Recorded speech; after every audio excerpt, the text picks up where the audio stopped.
Hallelujah. Price the lord. கர்த்தர் நல்லவர். ஆமென்.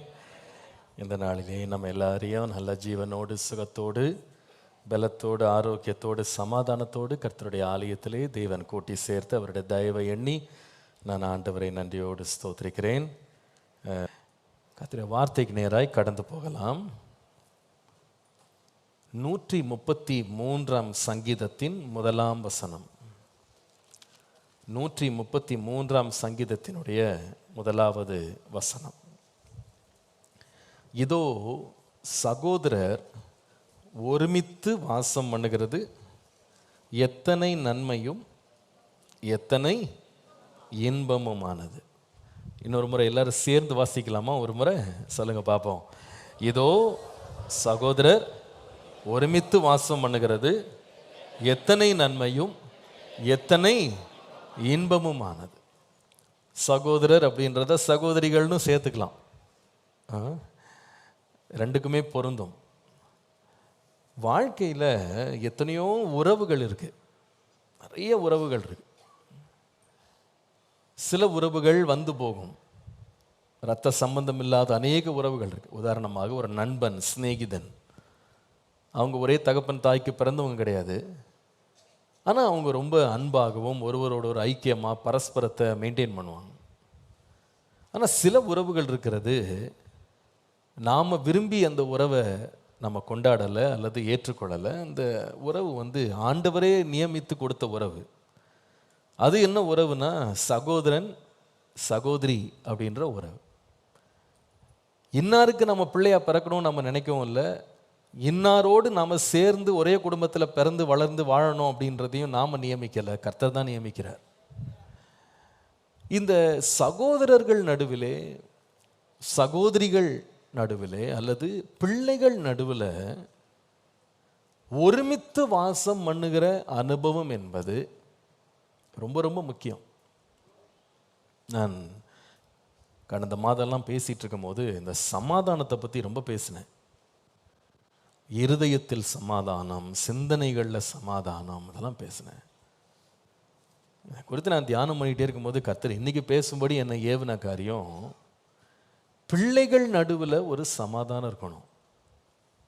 உன் பிள்ளைகளுடைய சமாதானம் பெரிதாக இருக்கும் என்று வாசிக்கிறோம்.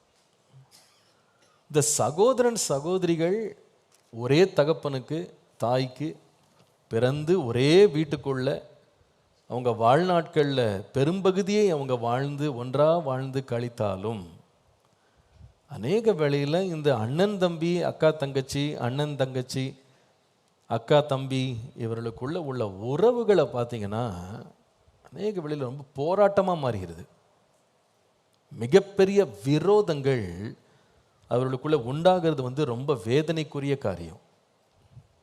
ஒரு காலத்தில் ஒன்றா பேசி சிரித்து விளையாடி ஒன்றாக காரியங்களை பகிர்ந்து கொண்டு நல்ல சிரித்து சந்தோஷமாக இருந்த பிள்ளைங்க சில பேர் ஒருத்தருடைய முகத்தை கூட ஒருத்தர் பார்க்க முடியாதபடி விரோதமும் காழ்ப்புணர்ச்சியும் கசப்பும் பிரிவினை நிறைந்த குடும்பங்களாக நிறைய குடும்பம் பிரிந்திருக்கிறத நீங்கள் பார்க்கலாம். ஆனால் ஆண்டவர் எதற்காக ஒரு சகோதரன் சகோதரியை ஆண்டவர் கொடுத்தாரு? அடிக்கடி நான் யோசிப்பேன். ஆண்டவர் மனுஷனுக்கு குழந்தைன்னா ஒரு குழந்தை தான் அப்படின்னு ஆண்டவர் நிறுத்தியிருந்தா நிறைய பிரச்சனைகளுக்கு இல்லாமலே போயிருக்குமே நான் நினைப்பேன்.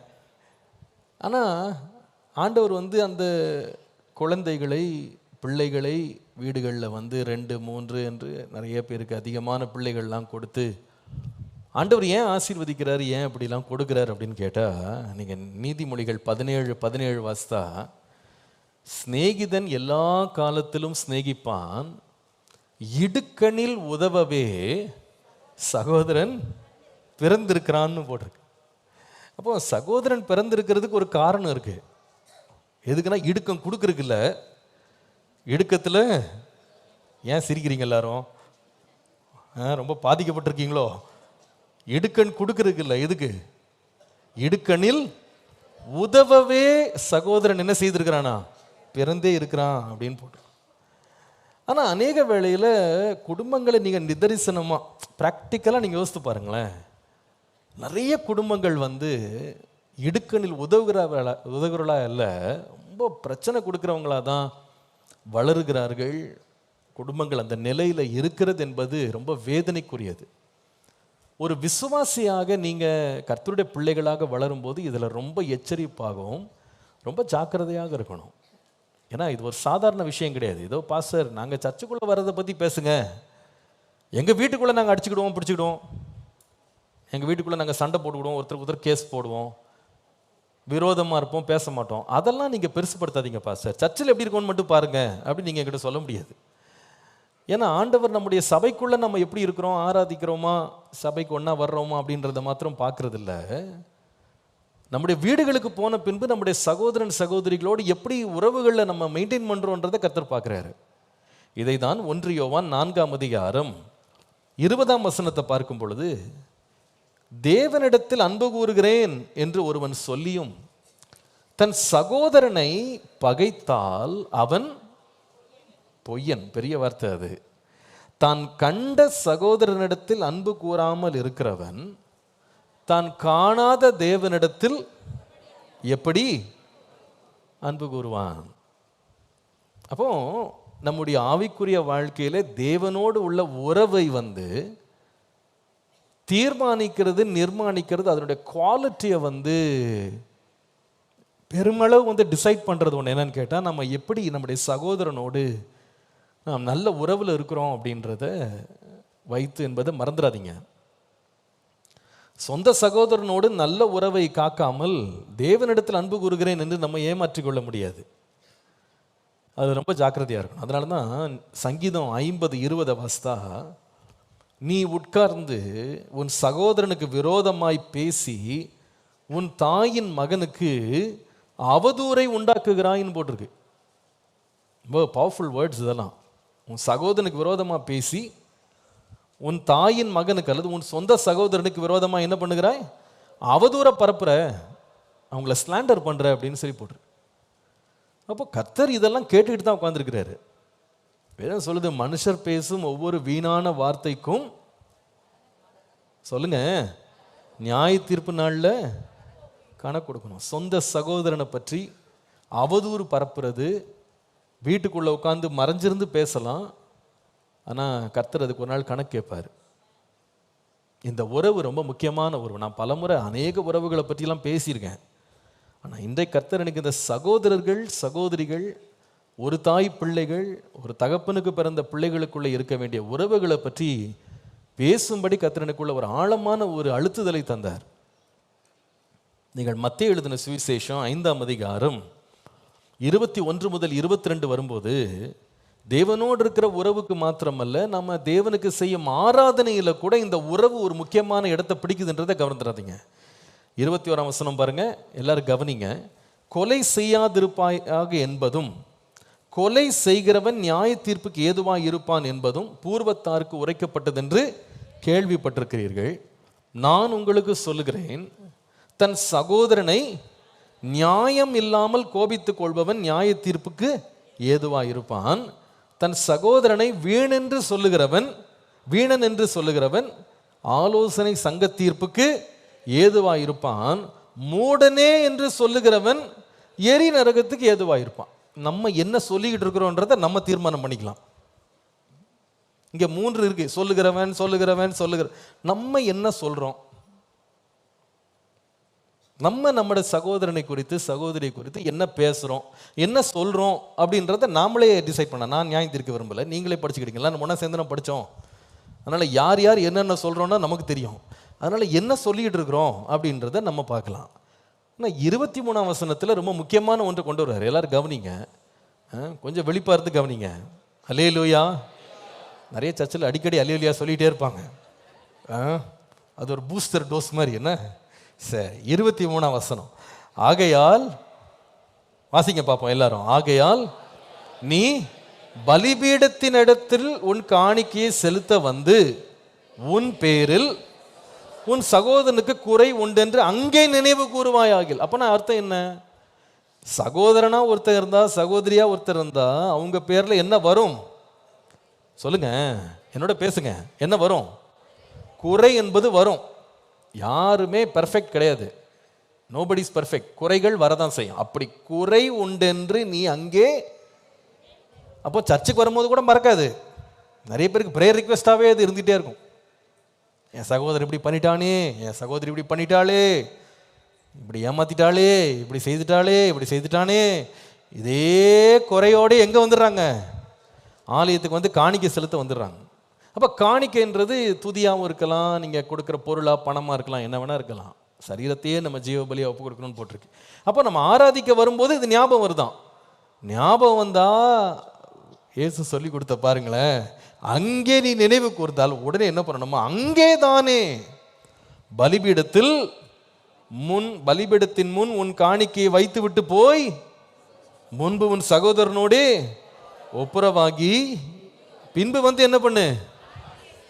அப்படின்னா அர்த்தம் என்னன்னா, உடனே பாதியில் எழுந்து போ அப்படின்றது லிட்ரலாக இருந்தாலும் உண்மையான அர்த்தம் என்னன்னு கேட்டால், நீ காணிக்கைகளை செலுத்துவதற்கு நீ கொடுக்கிற கவனத்தை பார்க்கிலும் உன் சகோதரனோடு நல்மனம் பொருந்தி சமாதானமாக இருக்கிறதுக்கு முக்கியத்துவம் கொடுப்பா. அது ரொம்ப முக்கியம். நீ ஆராதனைக்கு ஆலயத்துக்கு போயிட்டு வர்றதை பார்க்கலாம், உன் பிரதர்ஸோட நல்ல ஒரு ரிலேஷன்ஷிப், உன் சிஸ்டர்ஸோட நல்ல ரிலேஷன்ஷிப்பை நீ மெயின்டைன் பண்ணு. நீ காணாத தேவன் அன்பு கூறுறேன், அவரை ஆராதிக்கிறேன், அவரை பணிந்து கொள்றேன்னு சொல்ற, ஆனால் கண்கண்ட சகோதரன் என்ன செய்ய மாட்டேங்கிற, அன்பு கூற மாட்டேங்கிற, நேசிக்க மாட்டேங்கிற. இப்படி நீ வைத்து கொண்டு செய்கிற ஆராதனைகள் தேவனுக்கு எப்படி இல்லை, பிரியமானது இல்லை. நம்முடைய வேத புஸ்தகம் எல்லா உறவுகள்லையும் அன்பையும் ஐக்கியத்தையும் பரிபாலிக்கணும்னு ரொம்ப நம்மளை நிர்பந்திக்குது. ரொம்ப நம்ம அன்பாக இருக்கணும். நீங்கள் கற்பனைகள் 10 கற்பனையை பார்த்தீங்கன்னா அதில் சரி சமமாக 2ஆக பிரிச்சிருக்கோம். முதல் பகுதி என்னன்னு கேட்டிங்கன்னா, ஒரு மனுஷன் எப்படி தேவனில் அன்பு கூறணும், தேவனோடு உள்ள உறவு, அந்நிய தேவர்களை நீ வணங்காம இரு, சொரூபங்களை உண்டாக்காம இரு, ஓய்வு நாளை பரிசுத்த நாளாய் எண்ணு. இதெல்லாம் ஃபர்ஸ்ட் பார்ட். ஆனால் செகண்ட் பார்ட் பார்த்தீங்கன்னா, கொலை செய்யாதே, திருடாதே, பிறனுடைய பொருளை இச்சியாதே, பொய் சாட்சி சொல்லாத.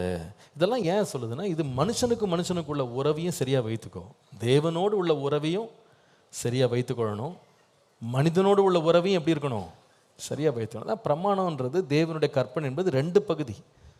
அதான் எது பெரிய பிரமாணம்னு ஒரு சாஸ்திரி வந்து இயேசுகிட்ட கேட்டான்.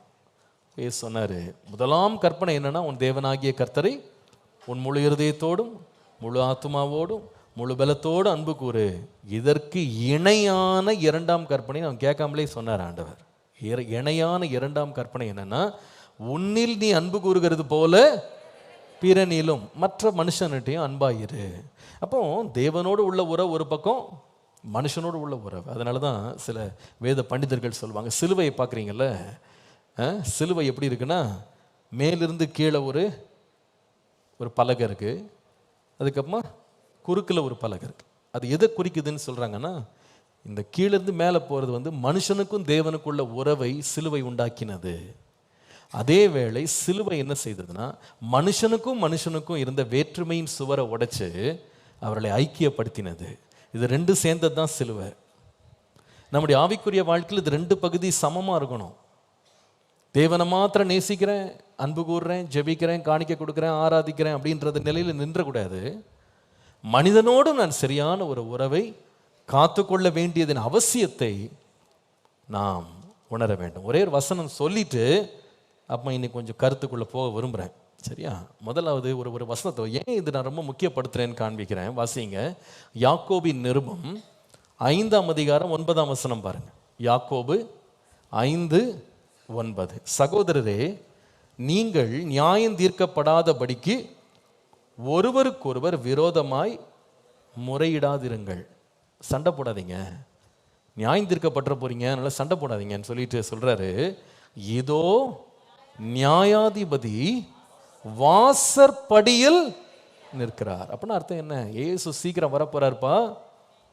அவனுடைய கிரியைக்கு தக்கதாக ஆண்டவர் பலன் கொடுக்க போறார். நியாய தீர்ப்பு வரப்போகுது. அதனால நீ சகோதரனும் முறையிட்டுக்கிட்டு சண்டை போட்டுக்கிட்டு இருக்காத, சமாதானம் பண்ணு, சமாதானமாய் வாழு. இன்றைக்கு ஆண்டவர் நம்மோட பேசணும்னு எத்தனை பேர் வாஞ்சிக்கிறீங்க? ஒரு அல்லேலூயா சொல்லுங்க பார்ப்போம். நல்ல 2 கையை உயர்த்தி ஒரு அல்லேலூயா சொல்லுங்க பார்ப்போம். அல்லேலூயா. சரி, இன்றைக்கி நல்லா கவனிக்கணும். இன்றைக்கி ப்ராக்டிக்கலாக உங்களோட பேச போகிறேன். அப்பப்போ கொஞ்சம் சூடாக இருந்தால் கொஞ்சம் என்ன பண்ணிக்கணும், சூடு வாங்கிக்கணும். என்ன எப்பொழுதுமே ரொம்ப தைலம் போட்டே நம்மளை அப்படி தடவிட்டே இருந்தால் ரொம்ப சங்கடமாயிடும். அதனால் சிலதெல்லாம் வந்து சொல்ல வேண்டியிருக்கு. அதனால் கர்த்தர் பேசுகிறத வந்து சங்கடமாக எடுத்துக்கிடக்கூடாது. நீங்கள் உங்களோட ஆசீர்வாதத்துக்காக எடுத்துக்கொள்ளணும் நான் வாஞ்சிக்கிறேன். ஆமென். 3 சகோதரர்கள் பற்றி இன்றைக்கி படிக்க போகிறோம்.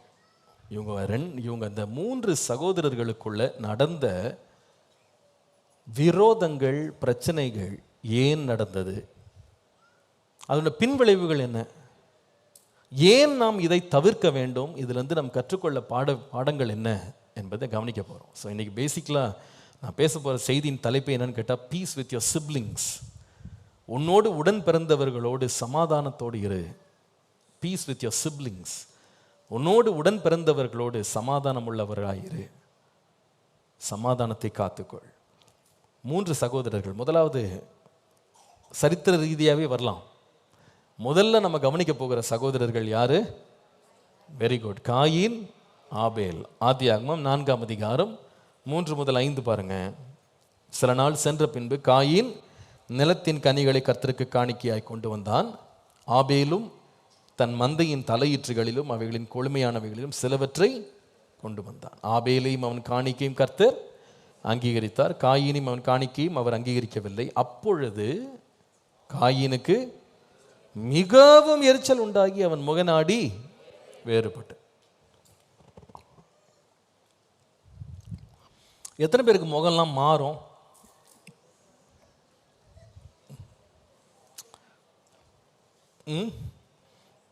இப்பவுமே நிறைய பேருக்கு மாறி இருக்கு. முகம் மாறாதவங்க யாருமே கிடையாது. சிலது நல்லா மாறும். இப்போ உங்கள் சிரிப்பெல்லாம் பார்க்கும்போது இப்படியே ஃபோட்டோ எடுத்து ஃப்ரேம் போட்டுடலான்ற மாதிரி இருக்கு. அவ்வளோ அழகாக இருக்கு. ஆனால் சில வேளையில் முகம் மாறுறதை பார்த்தா, ஃபோட்டோ எடுத்தால் கொஞ்ச நாள் கழித்து பார்த்தா உங்களுக்கே பயமாயிரும், நம்ம தானா இது அப்படி. முகம் மாறும், நல்லதுக்கும் மாறும் கெட்டதுக்கும் மாறும். இங்கே ஒருத்தருக்கு முகம் மாறிடுச்சு. யாரை பார்த்து மாறிடுச்சு அப்படின்னா, சொந்த சகோதரனை பார்த்தான். இது வேடிக்கை என்னன்னா, உலகத்திலே இருந்தது 2 சகோதரன் தான். அந்த 2 சகோதரனும் ஒருத்தன் பார்க்க முடியாத மாதிரி ஆயிட்டான். அவ்வளோ கோபம் முகத்தில், முகமே மாறி போய் இருண்டு போச்சு. இந்த முகநாடியை பற்றி நான் பேசும்போது, நான் பார்க்கும்போது, ஏங்க இந்த 2 பேருக்குள்ள பிரச்சனை, என்ன பிரச்சனை, இது நீங்கள் கொஞ்சம் நல்லா கவனித்து பார்த்தீங்கன்னா சில காரியங்களை நீங்கள் புரிஞ்சுக்கிடுவீங்க. இதில் நடந்த பிரச்சனை என்னன்னு கேட்டிங்கன்னா, the problem of exaltation. ஒருவருடைய மேன்மைப்படுத்தலால் உண்டான பிரச்சனை, ஒருவருக்கு கிடைத்த அங்கீகாரம், கனம், அதனால் உண்டான பிரச்சனை. என்ன அங்கீகாரம் கிடைச்சது அப்படின்னா, காயினுடைய காணிக்கையை கர்த்தர் ஏற்றுக்கொள்ளலை, ஆபேலையும் அவனுடைய காணிக்கையும் கர்த்தர் என்ன செய்தார்? ஏற்றுக்கொண்டார். நல்லா கவனிங்க, இந்த பிரச்சனையை நீங்கள் வந்து ஒழுங்காக விளங்கிக் கொள்ளணும். அதாவது ஆண்டவர் வந்து காயினை எப்பவுமே ஏற்றுக்கொள்ள மாட்டேன்னு சொல்லலை. நீ செய்த காரியம், நீ கொடுத்த காணிக்கை எனக்கு ஏற்றதா இல்லைப்பா, அதனால் எனக்கேற்ற ஒரு காணிக்கை நீ கொடு, நீ நன்மை செய், உனக்கும் நான் மேன்மையை தர்றேன் அப்படின்னு தான் கர்த்தர் பேசினார்.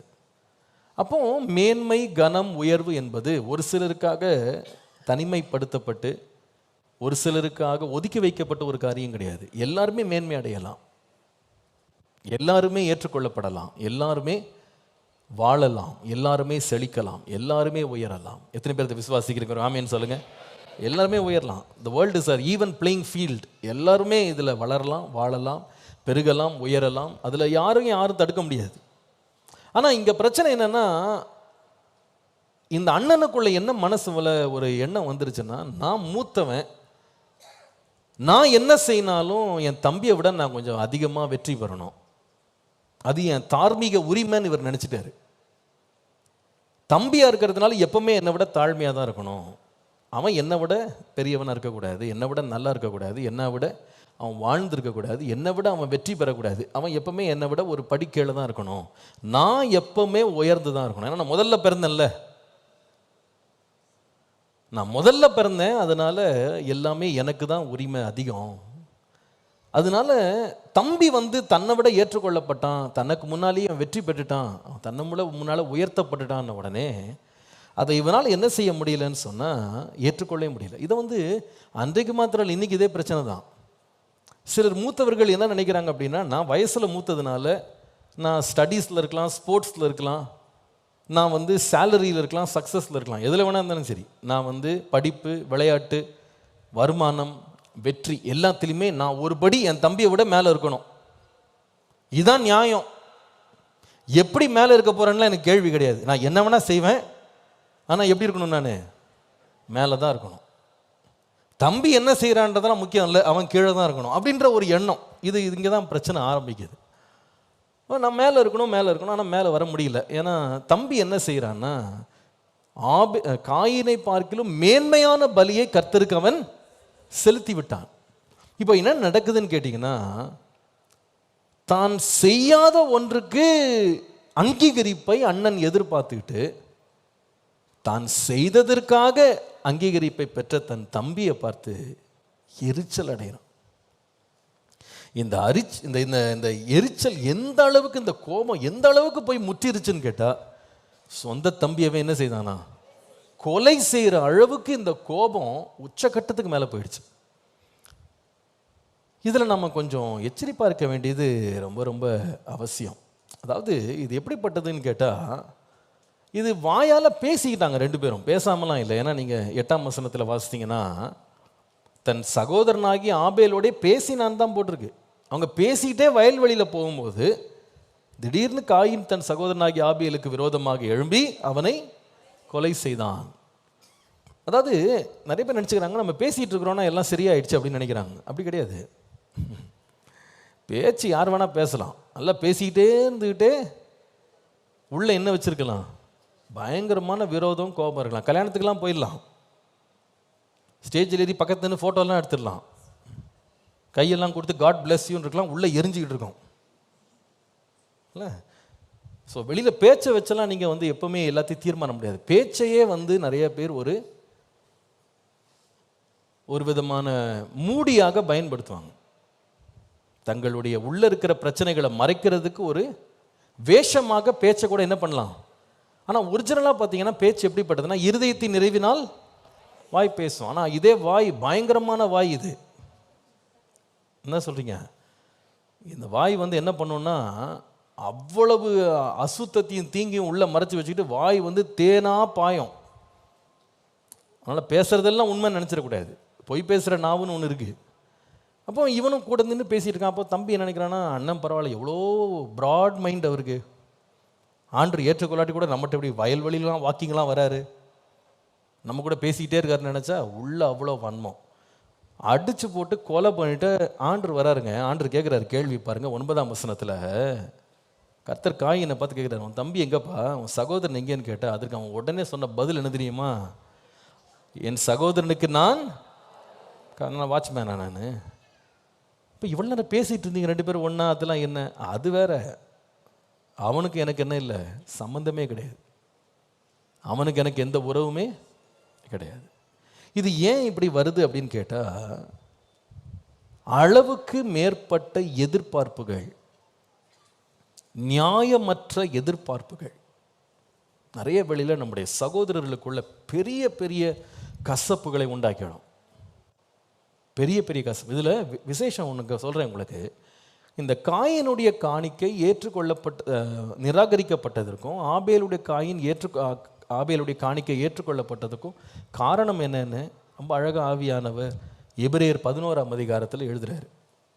ரொம்ப அழகாக எழுதுறாரு. அவர் சொல்கிறது பாருங்கள், 11:4 எபிரேயர் வாசித்தீங்கன்னா, விசுவாசத்தினாலே ஆபேல் காயினுடைய பலியிலும் மேன்மையான பலியை தேவனுக்கு செலுத்தினான், அதனாலே அவன் நீதிமான் என்று சாட்சி பெற்றான், அவனுடைய காணிக்கைகளை குறித்து தேவனே என்ன கொடுத்தாரு. அப்போ இங்கே காரணத்தை கண்டுபிடிச்சிட்டோம். என்ன ரீசனுங்க ஆண்டவர் ஒருத்தனை ஏற்றுக்கொள்ளவும் ஒருத்தனை நிராகரிக்கும் காரணம் என்னன்னு கேட்டால், ஒருவனுக்குள்ள என்ன இருந்ததுன்னா விசுவாசம் இருந்தது. அந்த விசுவாசம் யார்கிட்ட இல்லை? காயின்ட்ட இல்லை. அதான் பிரச்சனை. ஆனால் கர்த்தர் வந்து சொல்கிறாரு, நீ என்ன நம்பு, நீ நன்மை செய்ப்பா, நீ விசுவாசத்தோட கிரியை செய், நான் உன்னை ஆசீர்வதிப்பேன், நீ நம்பு. நீ அந்த கிரியை செய்தால் நிச்சயமாகவே நான் உனக்கு பலன் கொடுப்பேன் அப்படின்னு தான் சொல்கிறார். ஆனால் அவன் அதை விசுவாசிக்கலை. தேவனுடைய வார்த்தையை அவன் விசுவாசிக்கவே இல்லை. அவன் தன்னுடைய கிரியைகளே நம்பிக்கிட்டு என்ன பண்றான்னா, தேவன் சொன்னதை விட்டுட்டு தான் செய்ய நினைத்ததை செய்யறதுக்கு அவன் துணிவு கொள்ளும் பொழுது அவன் தன் மேல் ஆசீர்வாதத்தை அல்ல ஏற்றுக்கொள்ளுதல் அல்ல அலைந்து திரிகிறவனாய் மாறினான் என்று சொல்லி பார்க்குறோம். நல்லா கவனிங்க, இந்த உள்ள இருக்கிற விசுவாசம், நமக்கு இருக்கிற கிரியைகள், நம்முடைய ஞானம், இதெல்லாம் கர்த்தர்ட்ட தான் வருது. அப்படி தானே? விசுவாசம் யார்கிட்ட வருது சொல்லுங்க? விசுவாசத்தை துவக்குகிறவரும் முடிக்கிறவருமாகி இயேசுன்னு வாசிக்கிறோம். ஆவியின் கனியில ஒன்று விசுவாசம். கர்த்தர் தான் தர்றார். ஞானத்தை பாருங்க, யார் தர்றா? கர்த்தர் தர்றார். பரத்திலிருந்து வருகிற ஞானமோ என்று வாசிக்கிறோம். கிருபைகளை யார் தர்றா சொல்லுங்க? கர்த்தர் தர்றார். நல்லா கவனிக்கணும். நீங்க ஒரே வீட்டில் பிறந்த 2 பிள்ளைகளோ 5 பிள்ளைகளோ இருந்தாலும் ஒவ்வொருவனுக்கு விசேஷித்த அளவின்படி கர்த்தர் கிருபைகளை பகிர்ந்து கொடுக்கிறார். ரோமர் 12:3. அல்லாமலும் எனக்கு அருளப்பட்ட கிருபையினாலே நான் சொல்லுகிறதாவது, உங்களில் எவனாகிலும் தன்னை குறித்து எண்ண வேண்டியதற்கு மிஞ்சி எண்ணாமல் அவன் அவனுக்கு தேவன் பகிர்ந்த விசுவாச அளவின்படியே தெளிந்த எண்ணம் உள்ளவனா எண்ண வேணுன்றார். அப்போ கர்த்தரே என்ன பண்றாராம்? ஒவ்வொருத்தருக்கும் அவன் அவனுக்கு ஒரு அளவை வைத்து கர்த்தர் பகிர்ந்து கொடுக்கிறார். அது விசுவாசமா இருக்கலாம், அது கிருபையா இருக்கலாம், அது வரங்களா இருக்கலாம், ஞானமா இருக்கலாம், என்னவா இருக்கலாம். கர்த்தர் என்ன பண்றாரு சொல்லுங்க? பகிர்ந்து கொடுக்கிறார். எதுக்கு பகிர்ந்து கொடுக்கிறாரு? தேவன் பாரபட்சம் உள்ளவரா? ஏன் ஒருவனுக்கு விசுவாசத்தில் கொஞ்சம் குறைவு, ஒருவனுக்கு விசுவாசத்தில் அளவு அதிகம்? ஏன் ஒருவனுக்கு கிருபையில் குறைவு, இன்னொருவனுக்கு கிருபையில் அதிகம்? என்ன வித்தியாசம்? உள்ள இருக்கிறது எல்லாமே ஞானம்தான், உள்ள இருக்கிறது எல்லாம் கிருபை தான். ஆனால் பாத்திரம் சைஸ் ரொம்ப டிஃப்ரெண்டாக இருக்கு. ஏன் ஏன் இங்கே பாருங்க, இங்கே ஒரு பாத்திரம் இருக்கா இல்லையா? இதில் எவ்வளோ ஒரு 100 ml பிடிக்கும்னு நினைக்கிறேன். தண்ணி 100 150 ml பிடிக்குமா தெரில. இதுவும் பாத்திரம் தான், இதில் தான் தண்ணி இருக்குது. உள்ளே ஒன்று வச்சுருக்காங்க, அதை எடுத்துகிட்டு சொல்கிறேன் கொஞ்ச நேரத்தில். அது பார்த்தீங்கன்னா இவ்வளோ பெருசாக இருக்கும். அதில் 1 லிட்டர் பிடிக்கும். அதுவும் பாத்திரம் தான், உள்ளே இருக்கிறது என்ன தான்? தண்ணி தான். இப்போது தண்ணி எடுத்துகிட்டு வாப்பா அப்படின்னு நான் செய்ய காட்டினா அந்த ஜக்கை தூக்கிட்டு வந்தான்னு வச்சுக்கிட்டுங்களேன், நான் என்ன சொல்லுவேன்? சரி, நான் என்ன சொல்கிறேன்னு விடுங்க, நீங்கள் என்னங்க சொல்லுவீங்க? நீங்கள் என்னங்க சொல்லுவீங்க? ஃப்ரண்ட்டில் இருந்து என்ன சொல்லுவீங்க? ரொம்ப யோசித்துறாதீங்க. இப்போ என்ன சொல்லுவானே, என்னையா தண்ணியை கேட்டால் ஜக்கு கொண்டு பெரிய ஹீட்ரு மக்கை கொண்டு வைக்கிறான், எனக்கு என்ன கிறுக்கு பிடிச்சிருக்கா அப்படி தான் யோசிப்போம். எப்படி இதுலேருந்து குடிப்பாங்க? அப்போ அந்த பையன் சொல்கிறான், இல்லைண்ணே தாராளமாக குடிங்க. எப்படி?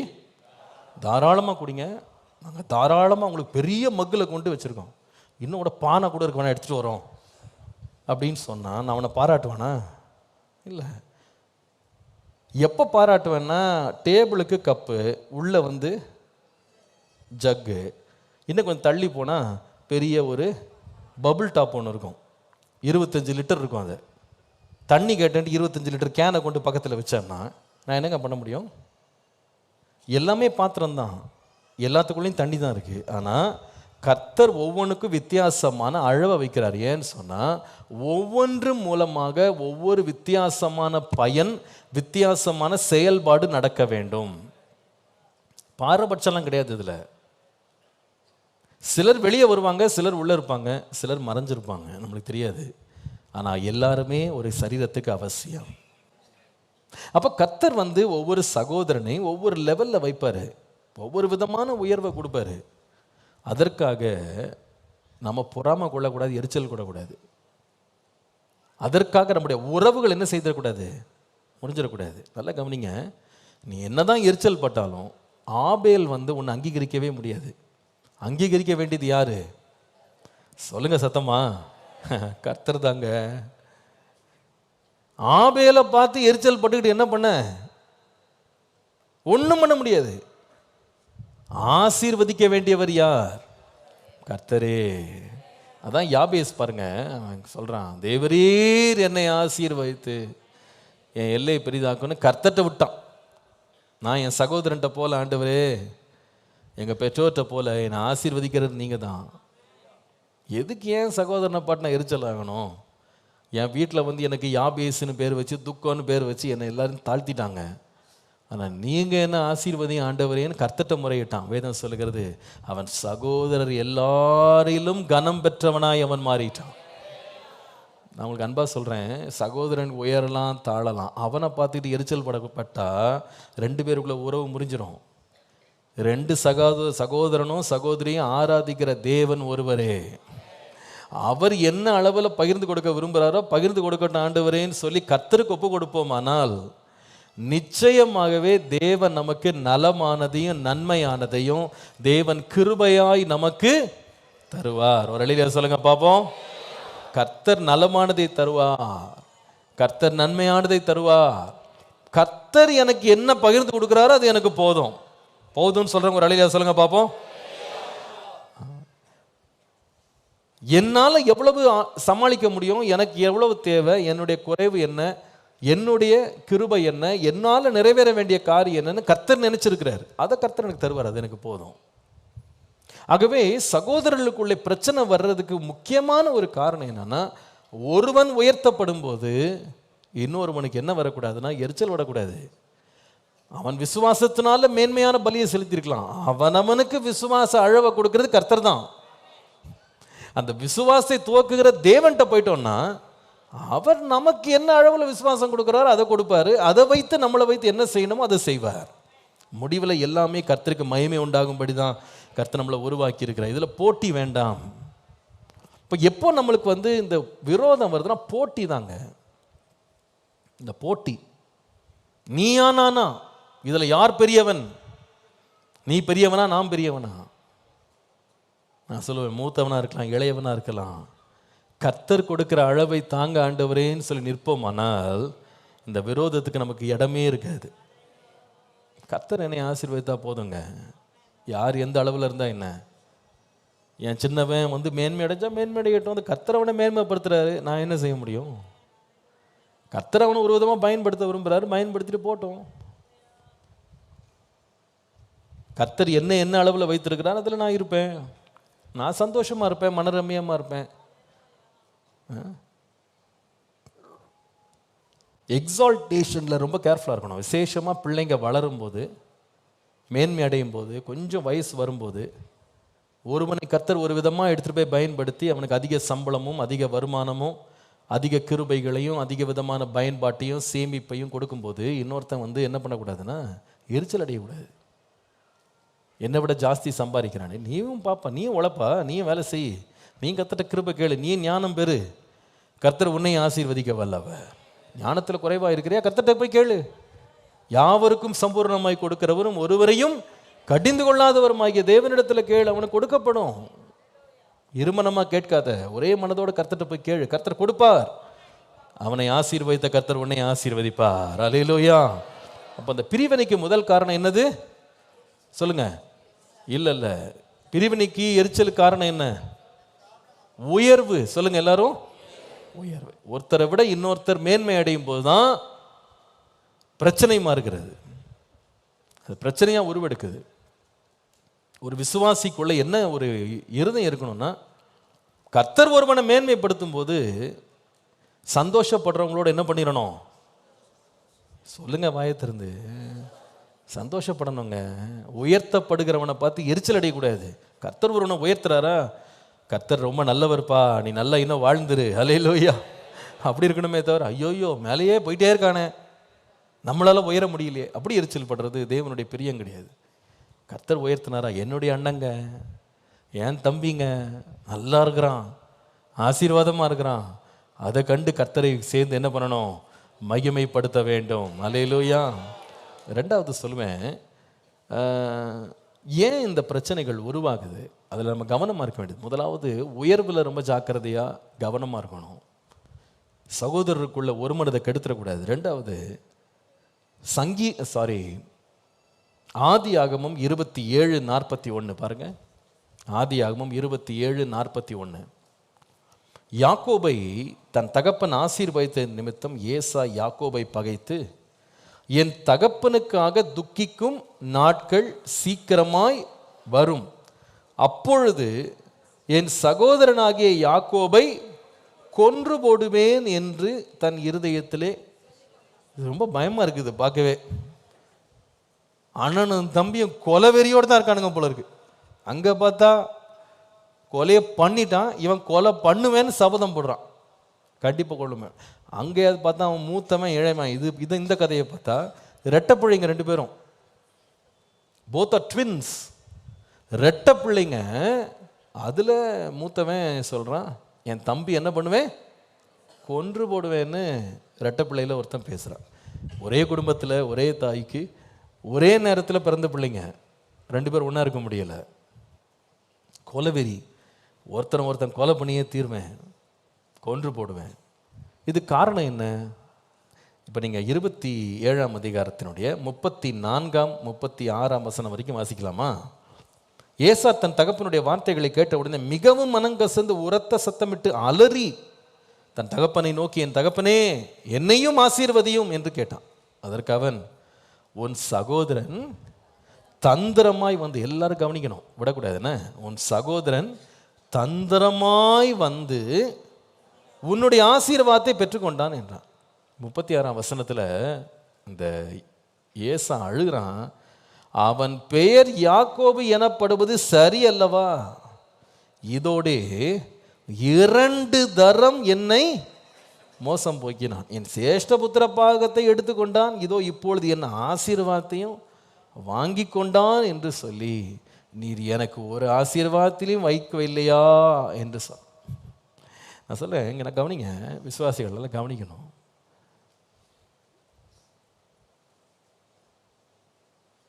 பரிசுத்தவான்களுடைய வீடுகளில் பிறந்த பிள்ளைகளுக்கு கூட இந்த பிரச்சனை வரும்ன்றதுல கவனமாக இருக்கணும். நீங்கள்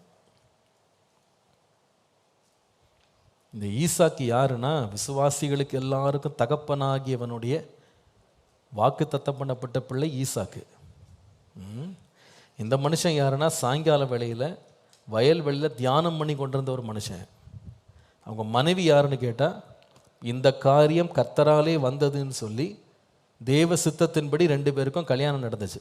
கர்த்தருடைய தூதனானவரே முன்னால் போய் பாதையை உண்டாக்கி 2 பேருக்கு கல்யாணம் நடந்துச்சு. அதில் பிறந்த ரெட்டை பிள்ளைகளுக்கு வந்த பிரச்சனை என்னன்னு கேட்டிங்கன்னா, ஒரு பையன் இன்னொரு பையனை தந்திரமாக ஏமாற்றானா. அப்போது இந்த விரோதங்கள் வருவதற்கு 2வது முக்கியமான காரணம் என்னன்னு கேட்டால், எக்ஸ்ப்ளாய்டேஷன், தந்திரமாக சுரண்டுவது, தந்திரமாக அபகரிப்பது, அப்படி சொல்லலாம். தந்திரமாக அபகரிப்பது.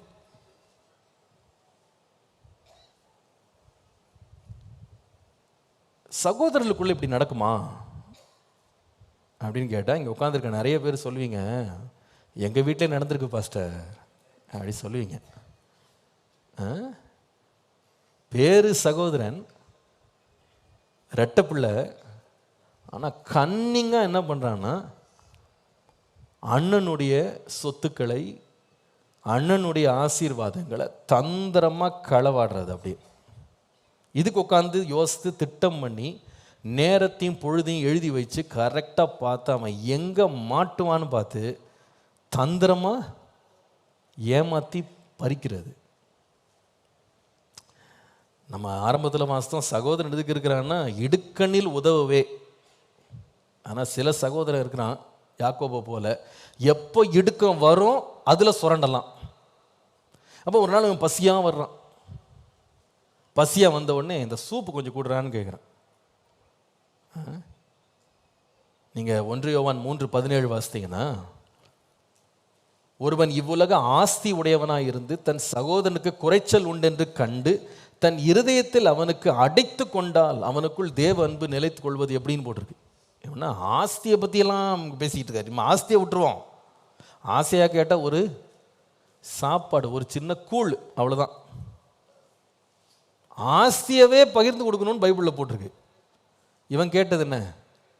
ஒரு வேளை வயிற்றுக்கு ஒரு கப்பு சூப் கேட்குறான். அந்த சூப்புக்கு இவன் பேசின பிஸ்னஸ் என்னன்னு கேட்டால், உன்னுடைய சேஷ்ட புத்திர பாகத்தை எனக்கு நீ கொடுத்துரு, எக்ஸ்சேஞ்ச் ஆஃபர். அண்ணன் பாருங்க ரொம்ப வெகுளி. அவன் தம்பி தானே, தேவை இப்போ நம்ம கூழ் என்ன இருந்தால் என்ன, நம்ம சின்ன பையன் போல இருக்குது. உடனே என்ன பண்ணுறான்னா, நான் அதை உனக்கு கொடுத்துட்றேன்னு சொல்லி ஆணையிட்டு கொடுக்குறான். சூப்புக்காக அழகாக இவன் பயங்கர தந்திரமாக அதை வாங்கிடுறான். இவன் ஏமாற்றப்பட்டான்றது கூட அவனுக்கு உணர்வு இல்லை. புரியுதா உங்களுக்கு நான் சொல்கிறது? என்னை என் தம்பி ஏமாத்திட்டான்னு கூட அடுத்த நாள் வந்து, ஏண்டா நேற்றுக்கு என்னமோ கேட்டிய, என்ன நான் கொடுத்தேன் அப்படி சண்டைக்கு வந்தானா? வரலங்க, விட்டுட்டான் அவன். அவனுக்கு அந்த உணர்வே இல்லை. தம்பி நம்மளை ஏமாத்தினான்னு கூட தெரில, ஏதோ கூழ் கொடுத்தான். அவன் வெளியே வீட்டில் சொல்லியிருப்பான், ரொம்ப பசியாக வந்தேன். தம்பி என்ன பண்ணான்? நல்லா கூழை கொடுத்தான். வீட்டில் போயிட்டு சேஷ்ட புத்திர பாகத்தை கொடுத்துட்டு வந்தேன்னு சொன்னால் நல்லா மொத்து கிடச்சிருக்கும், போய் வாங்கிட்டு வாடான்னு சொல்லி சண்டைக்கு தான் போயிருப்பான். ஆனால் வீட்லேயும் சொல்லலை போல இருக்கு. அப்போ இவன் அதை பெருசாகவே எடுத்துக்கல. ஆனால் இவன் தந்திரமாக வேலை செஞ்சு வாங்கிட்டான். எப்போ இவனுக்கு கண்ணு விழிச்சதுன்னு கேட்டால், அப்பா வந்து உன்னை ஆசீர்வதிக்கிறேன்னு சொல்லும்போது சொல்கிறான், இப்போ முதல் முறை என்னை ஏமாத்தினா, இப்போ 2வது முறை என்ன பண்ணிட்டான்? என்னை ஏமாற்றி ஆசீர்வாதத்தெல்லாம் எடுத்துட்டு எனக்கு ஒன்று கூட எனக்கு வச்சுட்டு போல, அத்தனையும் சுரண்டிட்டான். இதில் பாருங்கள், கவனிங்க விசுவாசிங்க, நல்லா கவனிங்க. இதில் ரொம்ப வேதனை என்னன்னு கேட்டால், இந்த மாதிரி ஏமாத்து வேலைக்கும் சொந்த அண்ணனையே ஏமாத்துறதுக்கு யார் துணை போனான்னு கேட்டால் சொந்த அம்மா. இது எவ்வளோ பெரிய வேதனை தெரியுமாங்க? ரொம்ப வேதனையாக இருக்குது நினைக்கும் போது. இந்த மாதிரி பிள்ளைகளுக்குள்ள வித்தியாசத்தை உண்டாக்குறதுக்கு கன்னிங்காக இதை ஃபுல்லாகவே ஸ்கீம் பண்ணது யாருன்னு கேட்டால் சொந்த அம்மா. அதனால தான் நம்ம குடும்பங்களில் ரொம்ப ரொம்ப கேர்ஃபுல்லாக இருக்கணுங்க, ரொம்ப கேர்ஃபுல்லாக இருக்கணும். அம்மா செய்கிறது எல்லாமே சரி நீங்கள் நம்பிட்டீங்கன்னா ஏமாந்துருவீங்க. அப்பா செய்கிறது எல்லாமே சரி நீங்கள் பிளாங்கெட்டாக ஒரு ஸ்டேட்மெண்ட் எழுதவே முடியாது. ஒரு புருஷன் செய்கிறது மனைவி செய்கிறது எல்லாமே கரெக்டுன்னு சொல்லிடவே முடியாது. நிதானிக்கணும், யோசிக்கணும். அத்தாலியாள் போன்றவர்களும் பைபிளில் இருக்காங்கன்றதை மறந்துடாதீங்க. அவள் செய்ய தூண்டின பொல்லாப்பினாலே மகன் சீரழிந்து போன சம்பவங்கள் வேதத்தில் இருக்கு. கொடுத்த பொல்லாத ஆலோசனை கொடுத்த சொந்த தாய். சில வீடுகளை பாருங்க, இந்த சகோதரர்களுக்கு வித்தியாசத்தை விரோதத்தை உண்டு பண்றதுக்கு தாயும் தகப்பனும் சில வேளையில காரணமா இருக்காங்க. ஒருவனை பிடிக்கலன்னு இன்னொருவனை தூண்டி விட்டு இன்னொருவனை ஏமாத்துறதுக்கு ஆலோசனை கொடுத்து ரொம்ப வேதனையானது அது. சில வீடுகளில் பார்த்தீங்கன்னா கட்டின மனைவி கட்டின புருஷன் தந்திரமாக ஆலோசனை கொடுப்பான். உன் தங்கச்சி சொத்தை எப்படி நீ எடுக்கணும், உங்கள் அக்கா சொத்தை எப்படி நீ எடுக்கணும், நான் உனக்கு ஐடியா கொடுக்குறேன். உடனே இந்த பொண்ணு ஏமாந்தவளாக போய் அவன் பின்னாடியே போயிட்டு பண ஆசை பொருளாசை உள்ளவளாக உட்காந்து சொந்த தம்பியும் சொந்த அக்காவையும் அல்லது சொந்த தங்கச்சியை ஏமாற்றி பொருளையும் சொத்தையும் பறிக்கிறதுக்கு ஆசை உள்ளவளாக மாறிடுவா. சில மனைவிமார் செய்கிற ரொம்ப பயங்கரமான தந்திர வேலைகளால் புருஷன் என்னவா மாறிடுவானா, பயங்கர தந்திரக்காரனாக மாறும். வாயெல்லாம் போய் தான் தூண்டி விடுறது யாரெல்லாம் பின்னாடி ஒரு அம்மா ஒன்றுமே தெரியாத மாதிரி இந்த பூனையும் பால் குடிக்குமாறு உட்காந்துருக்கும் பாருங்க. அதுதான் பண்ணுற வேலை. எல்லாம் ஏவி விட்டு அப்படி போ இப்படி போ, அதை வாங்க இதை வாங்க, இப்படி மாற்று பேரை இப்படி மாற்றி போடு, அப்படி போடு இப்படி போடு, அவ்வளவு கணக்காக வேலை செய்வாங்க.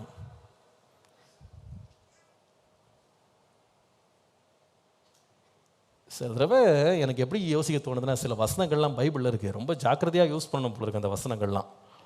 நீதிமொழிகள் 19:14 பார்த்தா, வீடும் ஆஸ்தியும் பிதாக்கள் வைக்கும் சுதந்திரம் அப்படின்னு போட்டிருக்கு. என்ன? நீதிமொழிகள் 13:22 பார்த்தா, நல்லவன் தன் பிள்ளைகளின் பிள்ளைகளுக்கு சுதந்திரம் வைத்து போகிறான். இந்த ஏசி ஆஃப் பண்ணிட்டு சுதந்திரம் வைத்து போகிறான்னு போட்டிருக்கு. அடிக்கடி நான் யோசித்துக்கிறது, சில பிரச்சனைகள்லாம் கேட்கும்போது, இந்த காலத்தில் ரொம்ப நல்லவன் யாருன்னா பிள்ளைகளை ஆண்டியா விட்டு போறவன் தான் நல்லவன். உண்மைங்க, உண்மை.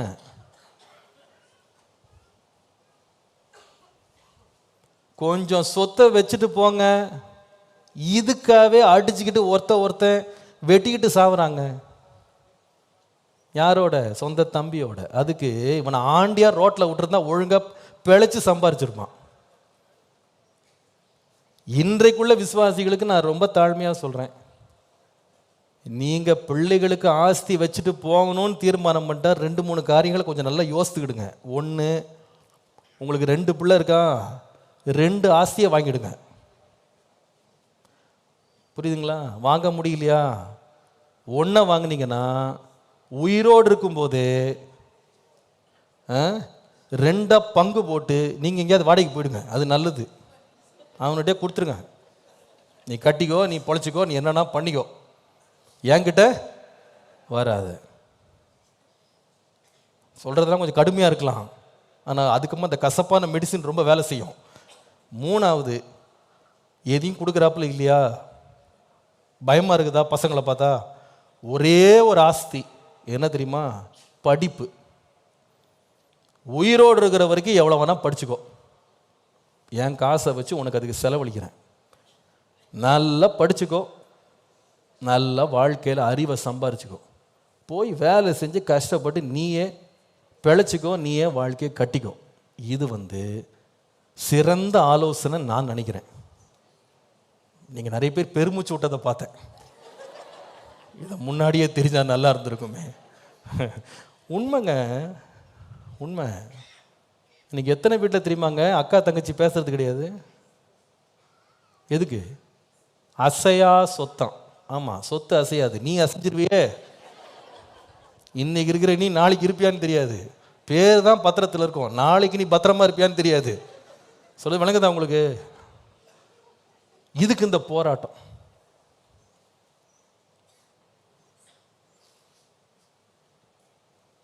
இன்றைக்கு நிறைய பேர் அப்பா அம்மா வச்சுட்டு போன பணம் பொருள், எங்க புடவைங்க, அம்மாவுடைய புடவைக்கு சண்டை.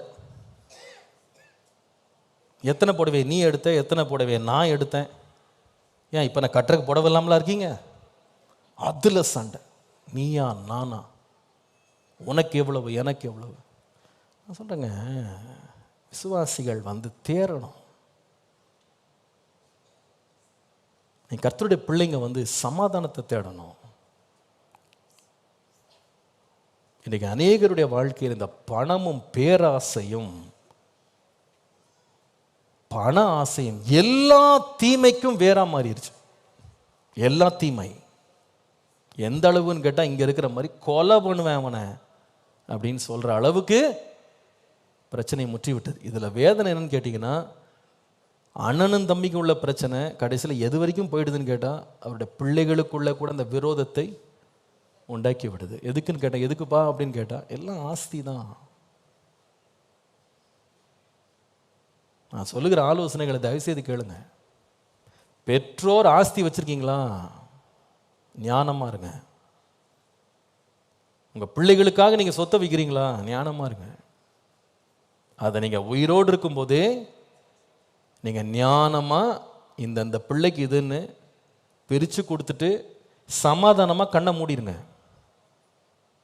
அல்லது இந்த பண ஆசையும் பொருளாசையும் பிடித்த பிள்ளைகளால் உங்கள் பேரே கெட்டு போகும், அவர்களுடைய வருங்காலமும் சீரழியும். சரி, இப்போ அதுலேருந்து அடுத்ததுக்கு போவோம். இந்த பணமும் பொருளும் கர்த்தர் எதுக்கு கொடுக்குறாரு? எதுக்கு கொடுக்குறாரு? நீங்கள் லூக்கா 16:9 வாசித்தா இதற்கு சம்பந்தம் இல்லாவிட்டாலும் அதில் ஒரு கருத்து இருக்கு. நீங்கள் வாழும்போது உங்களை நித்தியமான வீடுகளில் ஏற்றுக்கொள்ளுவார் உண்டாகும்படி அநீதியான உலக பொருட்களால் உங்களுக்கு எதை சம்பாதிக்கணும்? உலக பொருளால் சிநேகிதரை சம்பாதிக்கணும். ஆனால் நீங்கள் நடக்கிறது என்ன? உலக பொருளால் சிநேகிதர் சம்பாதிக்கப்படுவதில்லை, விரோதிகள் சம்பாதிக்கப்படுறாங்க. அதான் உண்மை. இன்னைக்கு நிறைய இடங்களில் நடக்கிறது தான், விரோதிகள் சம்பாதிக்கப்படுகிறார்கள். இதில் ஒரு எச்சரிப்பாக இருக்கணும் பிரியமானவர்களே. நம்ம வாழும்போது ஒன்று ஏசாவாக வாழலாம் அல்லது யாக்கோபாக வாழலாம். யாக்கோபு 2 தரம் ஏமாற்றி அண்ணன்ட்டு எல்லாத்தையும் எடுத்துகிட்டு போயிட்டான். ஆனால் ஒன்றை மறந்துடாதீங்க, ஒரு மனுஷன் சம்பாதிக்கிற எதையுமே அநியாயமாக சம்பாதிக்கிறதுக்கு இறங்கிட்டா அதனுடைய விளைவை அவன் அனுபவிக்காமல் இந்த உலகத்துட்டும் போக மாட்டான். மறந்துடாதீங்க, அது ரொம்ப டேஞ்சரஸ். அதனால தான் நீதிமொழிகள் 13:11 சொல்லுது, வஞ்சனையால் தேடின பொருள் குறைந்து போகும், கைப்பாடாய் சேர்க்கிறவனோ விருத்தி அடைவான். வஞ்சனை பண்ணி ஏமாத்தி பொய் சொல்லி சம்பாதிக்கிறது அப்படியே போ குறைஞ்சிருமா, அது வளராது, அது குறைவுபட்டுருவான். நம்ம வாழ்க்கையில் கையில் வர்ற எதுவுமே அநியாயத்தினால வந்துடக்கூடாதுன்றதுல எல்லாருமே எச்சரிப்பாக இருக்கணும். ஒவ்வொரு விசுவாசிக்கும் நான் பேசுகிறேன். ஆண்டவர் சகை வீட்டுக்கு போனார். வாசலில் நின்ன உடனே அவன் சொல்லிட்டான், அநியாயமாய் வாங்கினது ஏதாவது உண்டானால் நாளை தனியாக திருப்பி கொடுத்துட்றேன், என் ஆஸ்தியில் பாதியை யார் கொடுத்துட்றேன், ஏழை கொடுத்துறேன். இவன் வந்து சகோதரனை ஏமாத்தினவன் கிடையாது, ஊரை ஏமாத்தினவன். அவனுக்கே இவ்வளோ உணர்வு இருக்குன்னா சொந்த சகோதரனை ஏமாத்திட்டு ஒருத்தர் எப்படிங்க ரட்சிக்கப்பட்டான்னு சொல்ல முடியும்?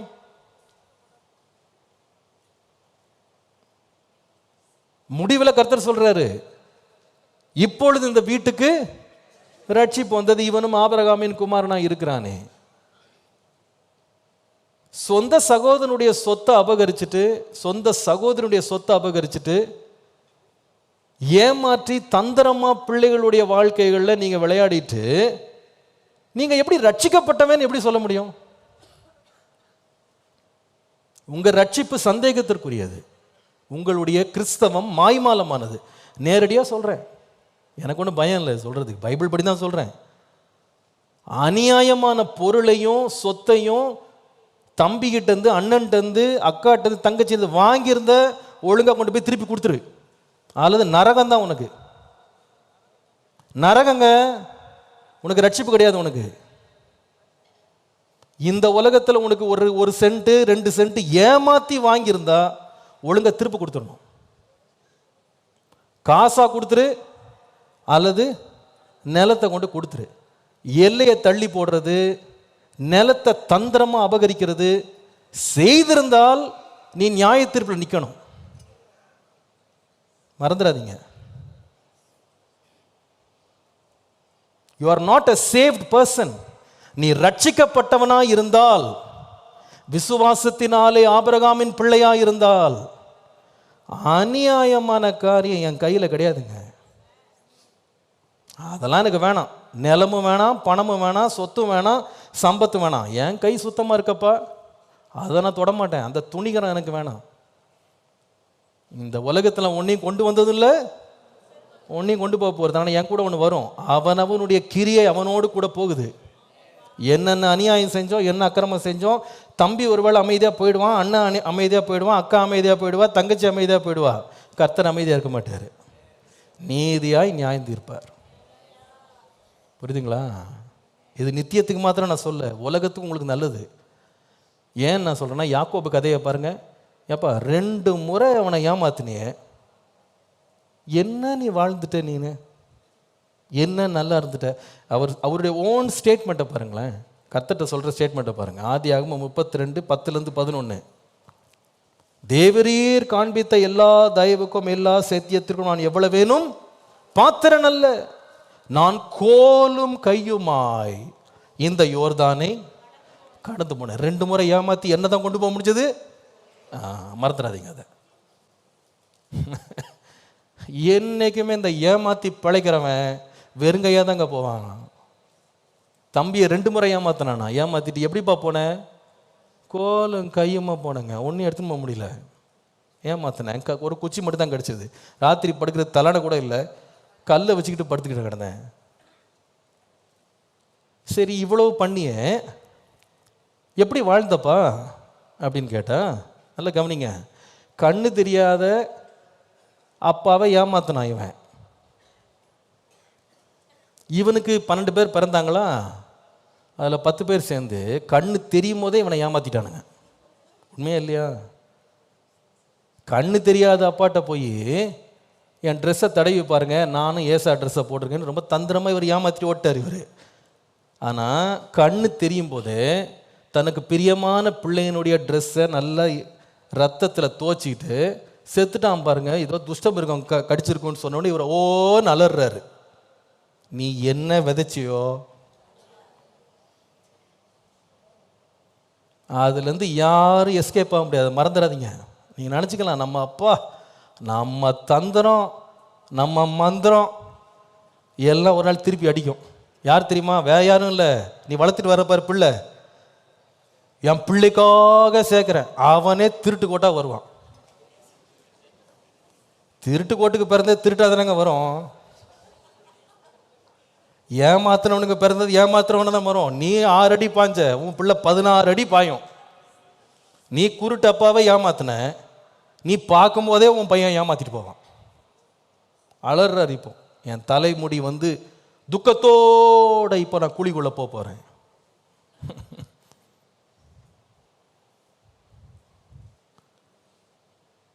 சொந்த அண்ணனை ஒரே ஒரு கப்பு கூழுக்கு ஏமாத்தினான். சேஸ்திர புத்த பாகத்தை கொடு. அண்ணன் வெளியே போயிருக்கிற நேரம் இவர் உள்ள புகுந்து தகப்பனுடைய ஆசீர்வாதத்தை வாங்கிட்டு போனான். வாங்கிட்டு எங்கே ஓடின? நேராக போய் மாமங்கிட்ட மாட்டினான். பாருங்க அவன் எப்படிப்பட்ட ஆள். அவன் 20 முறை சம்பளத்தை மாற்றி விட்டானான்.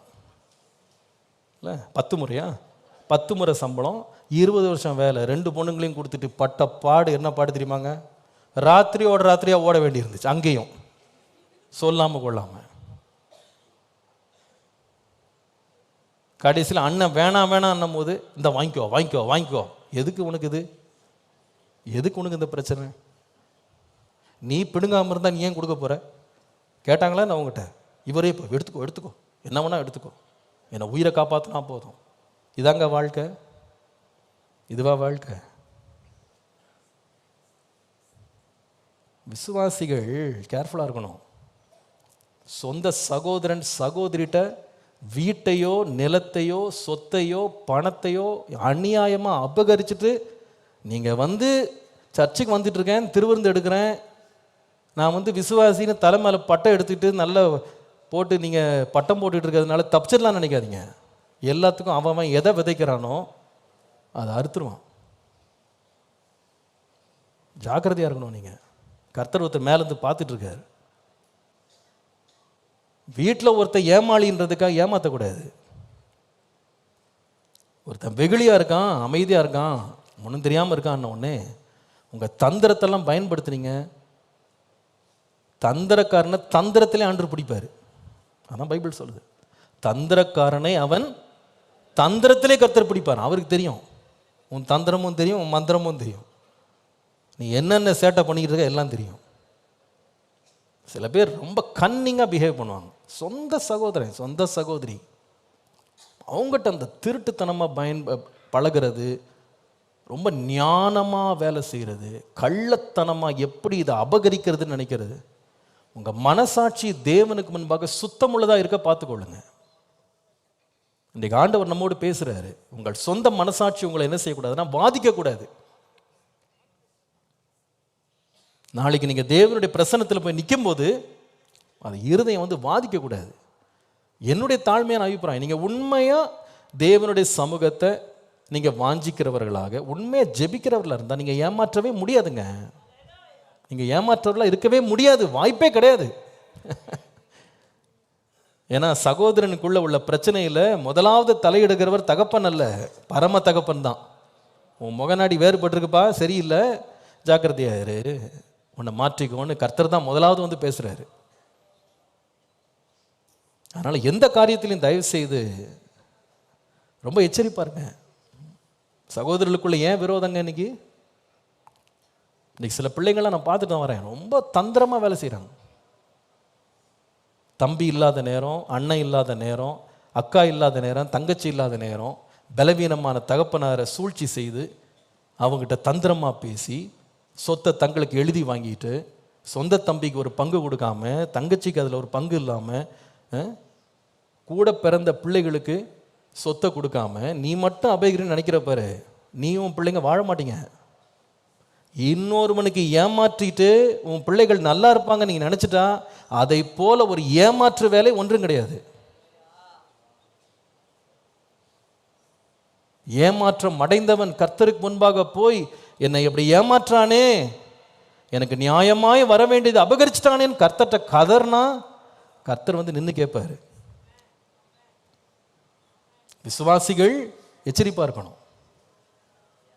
ஏசியை விசுவாசின்னு சும்மா பட்டம் போட்டுக்கிட்டு அநியாயம் அக்கிரமம் செஞ்சுட்டு சுத்திட்டு வரக்கூடாது. கர்த்தர் உங்களை பார்க்குறாரு, கர்த்தர் நம்மளை பார்க்குறாரு.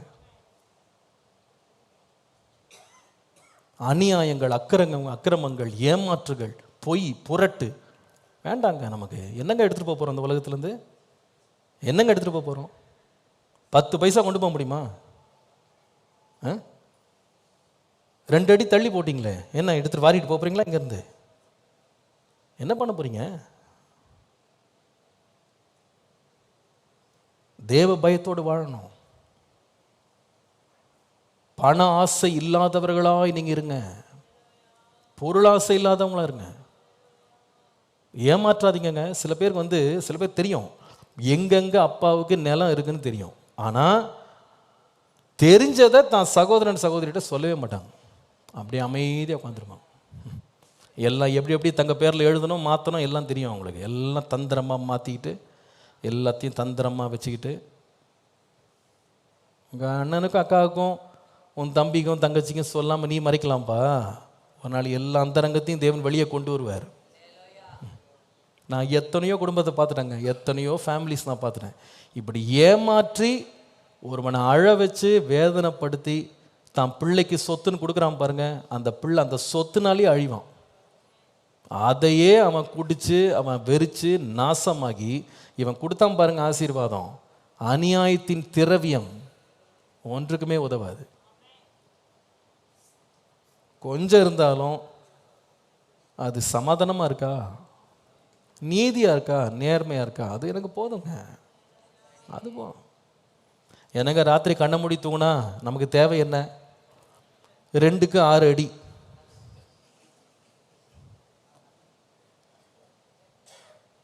நீ அப்பாவுடைய 5 பெட்ரூம் ஹவுஸை நீ அப்படியே அபகரித்து மூழ்கி போட்டாலும் தூங்க போகிறது ஒரு பெட்ரூமில் தான். அது ராத்திரி நீ அயர்ந்து தூங்கும்போது எடுத்து பிளாட்ஃபார்மில் தூக்கி போட்டால் கூட நீ எங்கே படுத்துருக்கேன்னு உனக்கு தெரிய போகிறதில்ல. என்ன செத்துக்கித்து போனோம், 5 பெட்ரூம் ஹவுஸும் தூக்கி வராண்டாவில் தூக்கி வச்சுருவான். கார் நிற்கிற இடத்துல நம்மளை போட்டுருவாங்க. கார் நிற்கிற இடம் இல்லாட்டி வெளியே சாமியான போட்டு ரோட்டில் போட்டுருவாங்க. ரோட்டில் கடை, ஐயா கஷ்டப்பட்டு 5 பெட்ரூம் ஹவுஸ் எங்கள் அப்பாட்டேருந்து வாங்கினேன், உள்ளே வைங்க ஐயா. வெளியே போயா, எப்போங்க எடுக்கிறீங்க கேட்குறாங்க. எப்போ எடுக்கிறீங்க? யாரு? பெத்த பையன் கேட்குறான், எப்போ எடுக்க போகிறோம்? இதுதான் நம்ம மரியாதை. இதுக்கு என்ன போட்டி, என்ன தந்திரம், என்ன மந்திரம். ரோட்டில் போய் படுக்க போகிறோம் கொஞ்ச நாள். இன்றைக்கே வேணால் ப்ராக்டிஸ் பண்ணிக்கிடுங்க. படுக்க போகிறது கடைசி ரோட்டில், பெர்மனண்ட்டாக இந்த உலகத்தில் படுக்க போகிறது பட்டாலெல்லாம் கிடையாது, புறம்போக்கில் தான். என்னப்பா சரி இப்படிலாம் பேசுறீங்க? ஆமாம், ஏன்னா உங்களுக்கு என்ன தனியாக என்ன மண்டபம் கட்ட போகிறாங்களா என்ன? அல்லது உங்கள் பிள்ளை என்னமோ அப்பா எங்கள் தெய்வ தகப்பன் எங்கள் பெட்ரூம்லேயே போச்சுக்கிறோன்னு சொல்லுவானா? தூக்கி ரோட்டில் போட்டு புறம்போக்கில் கொண்டு வைப்பான், அவ்வளோதான். இதுதான் வாழ்க்கை. இந்த புறம்போக்கில் போய் முடிய போகிற வாழ்க்கைக்கு எதுக்கு இந்த ஏமாற்று வேலை? எதுக்கு இந்த தந்திரம்? எதுக்கு இந்த மந்திரம்? கூட இருக்கிற சகோதரனை ஏமாற்றி சகோதரியை ஏமாற்றி எதுக்குங்க விரோதம்? சந்தோஷமாக வாழுங்க. அல்லேலூயா.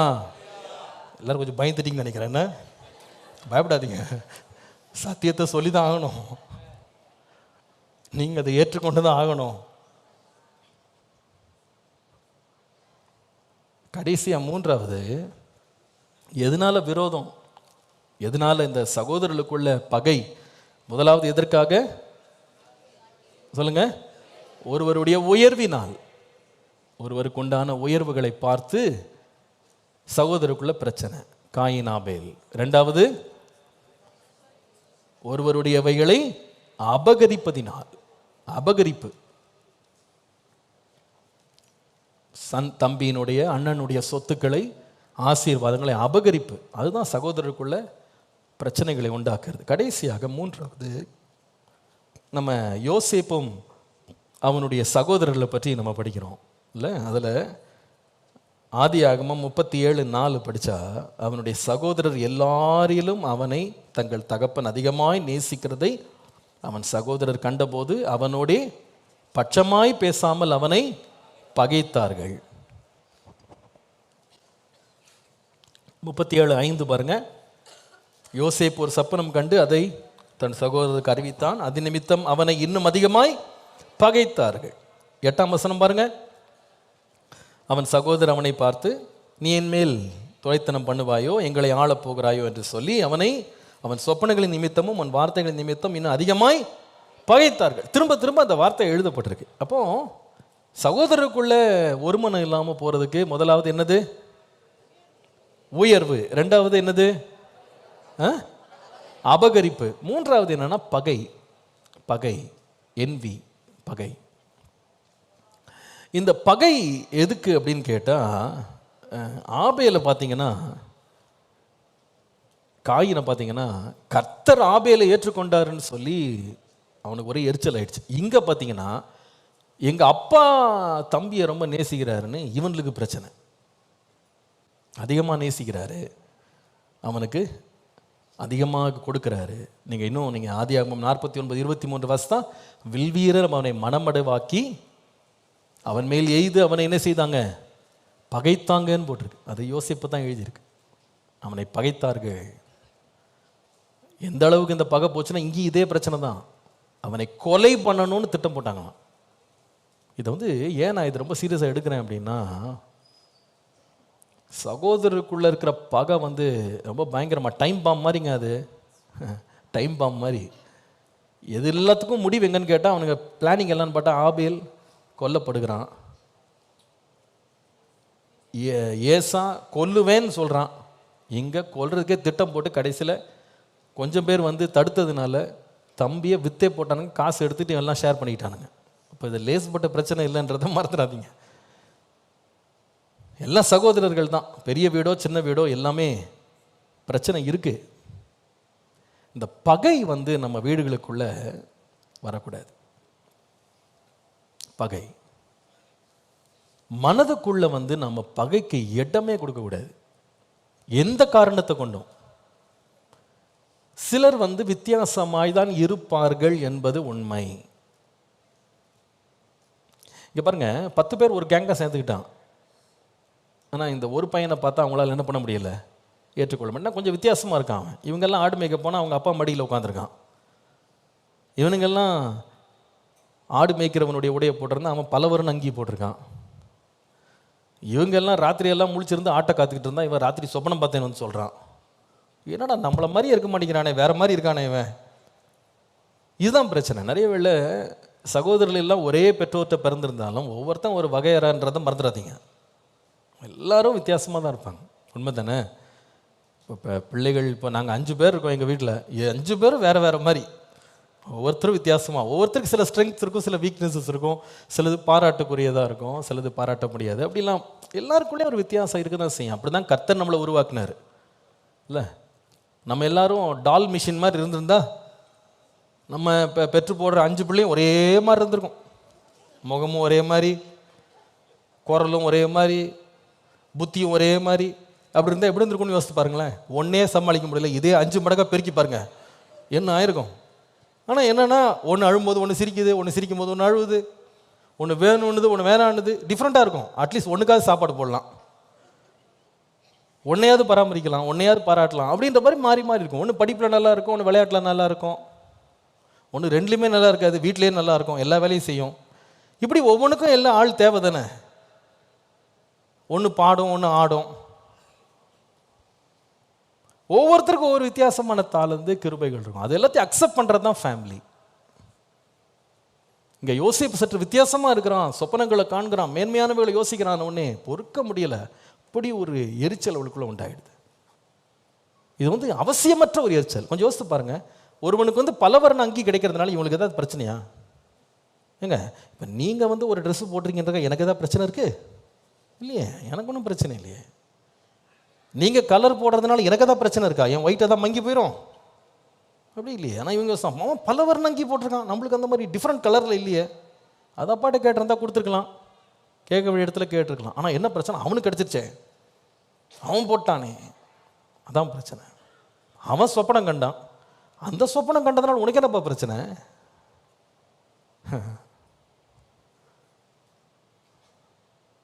அது நடக்க போதோ நடக்க போகலையோ அது கூட தெரியாது. ஆனால் அதுக்குள்ள எரிச்சல். நம்முடைய இருதயங்களுக்குள்ள இந்த பகையை நம்ம வளர்க்கவே கூடாது. அதனால தான் 1 யோவான் 3:15 சொல்லுகிறது, தன் சகோதரனை பகைக்கிற எவனும் மனுஷ கொலைபாதகனா இருக்கிறான். மனுஷ கொலைபாதகன் எவனோ அவனுக்குள் நித்திய ஜீவன். நான் சொல்லலைங்க, சகோதரனை பயக்கிறவனுக்குள்ள என்ன இருக்கு? கொலைபாதகமா மாறுறானா. அப்படிப்பட்ட கொலைபாதகவன் நித்திய ஜீவன் அவனுக்குள்ள நிலைத்திராதுன்றார். அப்போ நமக்குள்ள இந்த சகோதரருக்குள்ள வச்சிருக்கிற பகைகள் இருக்கு பாருங்க, இது இந்த உலகத்தோட முடிஞ்சிடாது, இது நித்திய ஜீவனையும் பாதிக்கும். அதனால தான் இன்னைக்கு செய்தி. ஏன் இதில் நம்ம ரொம்ப எச்சரிப்பா இருக்கணும்? பகைகளை நம்முடைய வாழ்க்கையில் வைத்துக்கொண்டு நித்திய ஜீவனை நம்ம நினைச்சிட்டு இருக்கக்கூடாது. தேவனுடைய ராஜ்யம் போய் சமாதானமாக சேரணும், கர்த்தருடைய முகத்தை சந்திக்கணும், தேவனுடைய வருகையில் காணப்படணும்னு விரும்புகிறவங்களும் ரெலையில சொல்லுங்க பார்ப்போம். ஆமாம், அதான் நம்ம வாஞ்ச நித்திய ஜீவன் நமக்கு வேண்டுமானால் பகைக்கு வேண்டாம் இடம். எதை குறித்தும் யாரை குறித்தும், விசேஷமாக என்னுடைய குடும்பத்தாரை பற்றி நான் பகைக்க மாட்டேன், பகையை வளர்க்க மாட்டேன். அந்த பகையை என்னை விட்டு எடுத்து போடுறேன். சமாதானம் பண்ணுகிறவர்களாய் நான் மாறுவேன், நீதி உள்ளவர்களாய் மாறுவேன், பாராட்டுகிறவராய் மாறுவேன். பகை வேணாம், பாராட்டலாம், சந்தோஷப்படலாம், களி கூறலாம், மகிழலாம், உதவி செய்யலாம், ஒருவருக்கொருவர் நம்ம உற்சாகப்படுத்தலாம். கர்த்தர் நிச்சயமாய் நம்ம என்ன செய்வார்? ஆசீர்வதிப்பார். அல்லேலூயா. இது ரொம்ப முக்கியமானது, அவசியமானது. இன்றைக்கு உங்கள் குடும்பங்களில் நீங்கள் இந்த 3 காரியம், ஒருவர் உயர்த்தப்படும் போது அவர்கள் மேல் எரிச்சலாக இருக்கிறீங்களா, அதை விட்டுருங்க, வேண்டாம். அது உங்களுக்கு ரொம்ப ஆபத்தானது, அது மற்றவர்களுக்கும் ஆபத்தானது. அதே வேளையில் மற்றவர்களுடைய பொருளில், பணத்தில், சொத்துக்களில் தயவு செய்து கையை மட்டும் வச்சிடாதீங்க. பிறனுடையதை இச்சியாது இருப்பாயாக. நமக்கு வேண்டாம்ப்பா, அந்த பொருள் நமக்கு வேணாம், நமக்கு கர்த்தர் கொடுத்தது போதும். நிறைய ஜாக்கிரதையாக இருங்க. பெற்றோரும் கேர்ஃபுல்லாக இருங்க. இந்த பகையை வளர்ப்பதற்கு நீங்கள் போய் ரெபெக்காவில் போய் பின்னால் வந்து தூண்டி விடாதீங்க. பேராசையும் பண ஆசையும் பிள்ளைகள்கிட்ட தூண்டி விடாதீங்க. கணவனோ மனைவியோ எச்சரிப்பாருங்க. கணவனை தூண்டாதீங்க, மனைவியை தூண்டாதீங்க, பிள்ளைகளை தூண்டாதீங்க. நீங்கள் செய்வீர்களானால் நம்ம விதைக்கிறத நம்ம அறுத்துருவோம். கர்த்தர் நம்மை தேவையில்லாத சாபங்களுக்கு கர்த்தர் நம்மளை விலக்கி காக்கட்டும். போதும் என்ற மனதுடனே கூடிய தெய்வ பக்தியே மிகுந்த ஆதாயம். இந்த பண ஆசைக்கு இடம் கொடுக்காதீங்க, இடமே கொடுக்காதீங்க. வேண்டாம்ப்பா, அது வேண்டாம். ஒருவேளை எனக்கு பணம் இருக்கா, பொருள் இருக்கா, அதனால நான் நண்பர்களை சம்பாதிக்கணுமே தவிர விரோதிகளை சம்பாதிச்சிடக்கூடாது. அப்படிப்பட்ட ஒரு ஆஸ்தி எனக்கு வேணவே வேணாம், வேணவே வேணாம். அந்த மாதிரி பொருள் மேலே, பணத்து மேலே, நிலத்து மேலே எனக்கு ஆசை வேணாம். ஃபாதர் பக்மன்ஸ் ரொம்ப அழகாக ஒரு பாட்டு எழுதினார். பொருட்கள் மேலே கண்ணு போச்சுன்னா போச்சையாம் அபிஷேகம். நல்ல பாட்டு அது. அப்பமா வேற இன்னொன்று, இது மேலே கண்ணு போச்சுன்னா அம்போதான் அபிஷேகம். அது என்ன? அது ஆட்கள் மேலே கண்ணு போச்சுன்னா நம்ம ஆஸ்தி மேலேன்னு வச்சுக்கலாம் இன்னைக்கு செய்திக்காக. பொருட்கள் மேலே கண்ணு போச்சுன்னா போச்சையாவும் அபிஷேகம். ஆஸ்தி மேலே கண்ணு போச்சுன்னா அம்போதான் அபிஷேகம். இதை சொல்லிகிட்டே நீ கிளம்பிங்க வெளியே, என்ன போகும்போது சொல்லிட்டே போங்க. என் அபிஷேகம் அம்போவா, அபிஷேகம் நிலைச்சிருக்குதா? கர்த்தர் நம்மளை பார்க்குறாரு. இந்த அனித்தியமான உலக பொருட்கள் நம்ம உண்மையாக இல்லை என்றால் நாம் பெரிய காரியங்களை உண்மையாக இருக்கவே மாட்டோம். பெற்றோர் அதில் கவனமாக இருக்கணும். அநியாய பொருட்களை சம்பாரிச்சுக்கிட்டு, அநியாயமாக கட்டுப்படுத்திக்கிட்டு, அநியாயமாக பகிர்ந்து கொடுத்துட்டு இருந்தீங்க, மேலே ஒருத்தர் இருக்கார், அவர்கிட்ட போய் கணக்கு கொடுக்கணும். நீங்கள் அதை மறந்துடாதீங்க. சொந்த சகோதரனை ஏமாற்றாதீங்க, பிள்ளையை ஏமாற்றாதீங்க, பெற்றோரை ஏமாற்றாதீங்க. உங்கள் கைகளை சுத்தமாக வைத்துக்கொள்ளுங்க.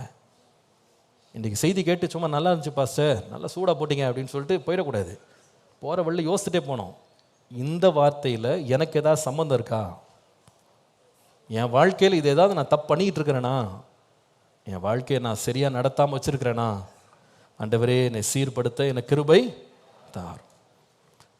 ஒரு பாட்டு பாடலாம். அப்போ நம்ம கர்த்தருக்கு என்று காணிக்கைகளை நாம் செலுத்தலாம். என்ன பாட்டு பாடலான்னு யோசித்தேன். அப்போ முன்னாடி ஒரு முறை ஒரு ஆராதனையில் ஒரு பாட்டு பாடினேன். அந்த பாட்டே பாடலான்னு நினச்சேன். ஆசீர்வதியும் கர்த்தரே ஆனந்தம் மிகவே. இது கல்யாணத்தில் தான் பாடுவாங்க, பரவாயில்ல, அதை கொஞ்சம் மாற்றி பாடலாம். என்ன பாடலாமா? பாடும்போது நாம் கர்த்தருக்கு என்று காணிக்கைகளை நாம் செலுத்துவோம். கர்த்தருடைய வார்த்தை நமக்குள்ளே கிரியை செய்யட்டும். ஆசீர்வதியும் கர்த்தரே, ஆனந்தமிகவே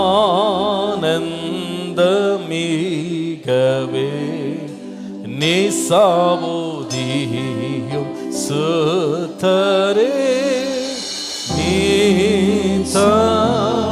மகிழவே வீசிரோவான ஜோதி கதிரிங்கே மேசியா எம்மன வாழனே ஆசாரியரா வான்ராஜனே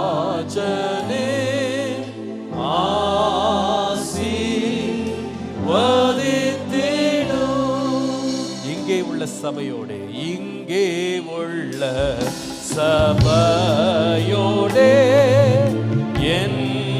என்றென்றும் தங்கிடும் உம்மையை கண்டும் பின் சென்றும் ஓங்க செய்தருளும் இம்மையை மோட்சமாக்கும் வல்லவரே, இன்பத்தோடன் பாக்கி சூட்சமே உம்மேலே தங்கி தரிக்க அருளுமே விசிரோமான ஜோதி கதிரிங்கே மேசியா எம்மன வாழனே ஆசாரியர் வான்ராஜனே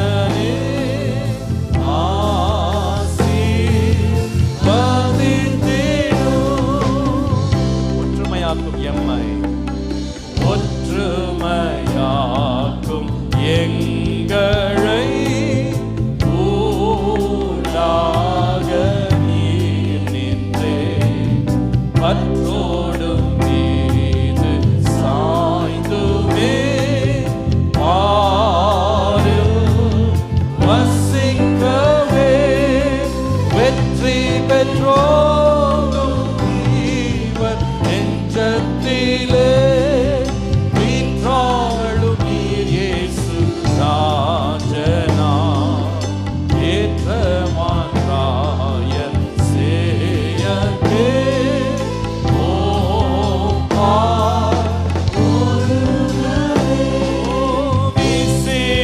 விசிரோமான ஜோதி கதிரிங்கே மேசியா எம்மன வாழனே ஆசாரியராம் வான்ராஜனே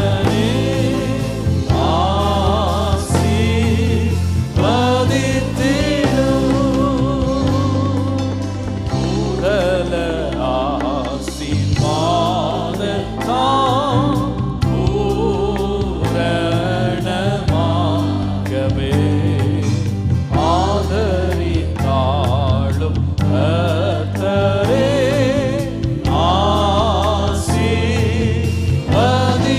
ஆசீர்வதித்திடும் மாத்திரளாக எங்கள் சந்ததியா வந்தும்மை என்றும் பிரஸ்தாபிக்க ஆந்தேவ கிருபை தீர்மானம் ஆமோ அருளுமே விசிரோமான ஜோதி கதிரிங்கே மேசியா எம்மன வாழனே ஆசாரியராம் வான்ராஜனே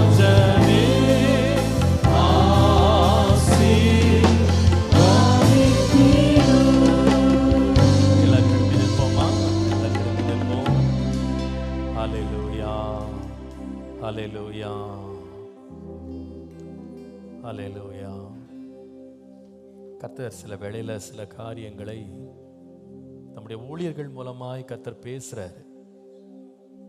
அந்த வார்த்தைகளை சபை நிராகரிக்க கூடாது, அசட்டை பண்ணக்கூடாது. சில வேளையில் ஆலோசனையாக சில வார்த்தைகள் வரும், சில வேளையில் போதகமாக சில வார்த்தைகள் வரும், சில வேளை எச்சரிப்பாக வரும். அந்த எச்சரிப்பையும் ஆலோசனையும் போதகத்தையும் கேட்கிறவர்களாய் மாத்திரமல்ல, அது என் வாழ்க்கையில் நான் எவ்வளோ சீக்கிரமாக செய்கிறேனோ அது எனக்கு ஆசீர்வாதம். அதை எவ்வளவு நான் உண்மையாக கீழ்ப்படிந்து உடனே ஒப்பு கொடுக்குறேனோ எனக்கு ஆசீர்வாதம். தாமதம் பண்ணாதீங்க. சில காரியங்களில் கர்த்தர் உங்களை எச்சரித்து உங்களுக்கு ஆண்டவர் ஸ்டர்ன் வார்னிங் சிலதில் கொடுத்துருப்பாரு. இதை நீ செய்வது தவறு, அநியாயமாக வச்சுருந்தீங்கன்னா எடுத்து கொடுத்துரு உடனே. அது உனக்கும் அதுக்கு சம்மந்தமே வேணாம், அதில் கை வச்சிடாதப்பா, வேண்டாம், அது எனக்கு அதில் எந்த சம்மந்தம் இல்லை, அதில் வேண்டாம், அதில் கையினால் கரப்பட மாட்டேன் நான். ஏன் நானும் என் பிள்ளைகளும் நல்லா இருக்கணும், ஆசீர்வாதமாக இருக்கணும். கர்த்தர் என்னை பார்த்துட்டு எரிச்சல் படக்கூடாது, என்ன இப்படி இருக்க நீனு. காயின் கேட்குறக்கு ஆள் இல்லைன்னு சொல்லிட்டு தம்பியை கொலை பண்ணிட்டான். அவங்க அப்பாவும் கேட்கல, அவங்க அம்மாவும் கேட்கல. கர்த்தர் கேட்டார், என்னப்பா சும்மா ஒரு ஸ்டேட்மெண்ட் சொல்லிட்டு என் தம்பிக்கு நான் தான் காவலாளியான்னு சொல்லிட்டு ஓடிடலான்னு நினைக்காத. நீ பேசுகிற பொய்யெல்லாம் நான் கேட்டுக்கிட்டு சும்மா இருக்க மாட்டேன். உன் தம்பியோட ரத்தம் பூமியிலேருந்து கூப்பிட்டுட்டு இருக்குன்னாரு. நீ நிறைய பேர் நினைக்கிறாங்க சாதுரியமாக பேசி எல்லாத்தையும் நியாயப்படுத்தி எல்லாத்துக்கும் விளக்கம் கொடுத்து கதையெல்லாம் விட்டுட்டு எஸ்கேப் ஆகிடலான்னு நினைக்கிறீங்க. எங்கிட்ட எஸ்கேப் ஆகலாம், உங்கள் அப்பாட்ட எஸ்கேப் ஆகலாம், அம்மாட்ட எஸ்கேப் ஆகலாம், ஊருக்கு எஸ்கேப் ஆகலாம், சகோதரர்கள் எஸ்கேப் ஆகலாம். மேலே ஒருத்தர் இருக்கிறாரு, எல்லாத்தையும் முடிச்சுட்டு அவர் முன்னாடி போய் நிற்கணும். நீங்கள் அதை மறந்துடாதீங்க. எல்லா மனுஷனும் ஒரு முறை மரிக்கவும் பின்பு நியாயஸ்தானத்திற்கு முன்பாக நிற்கவும் நியமிக்கப்பட்டிருக்கிறது. இந்த ஓட்டம் ரொம்ப அற்பமானதுங்க. இது புல்ல போல மறைஞ்சு போயிடும், புகையை போல மறையிற ஒரு வாழ்க்கை இது. இதை போய் பெர்மனெண்ட் நினைச்சிடாதீங்க. என்னென்ன கிரியை செய்கிறோமோ அத்தனை கணக்கு மேலே போய் கொடுக்கணும். அன்னைக்கு வெட்கத்தோட தலை குனிஞ்சிடக்கூடாது, அன்றைக்கு தண்டிக்கப்படுறவரெல்லாம் மாறிடக்கூடாது. இந்த உலகம் நம்மளை தண்டிக்குதோ, நம்மளை நிரபராதின்னு பேர் சொல்லி விட்டுறதோ அது முக்கியம் இல்லை. கர்த்தருக்கு முன்பாக நான் நீதிமானா நிற்கணும். அவர் எல்லாத்தையும் அழகா இருதயத்தின் எண்ணங்களையும் தோற்றங்களையும் ஆராய்ச்சி பார்த்துட்டு இருக்கிற ஒரு தேவன் இருக்கிறார், அதை மறந்துடாதீங்க. நம்ம வெளியில என்ன வேணா தந்திரமா செய்யலாம், அது எங்கிருந்து வந்துச்சுன்னு கர்த்தருக்கு தெரியும்.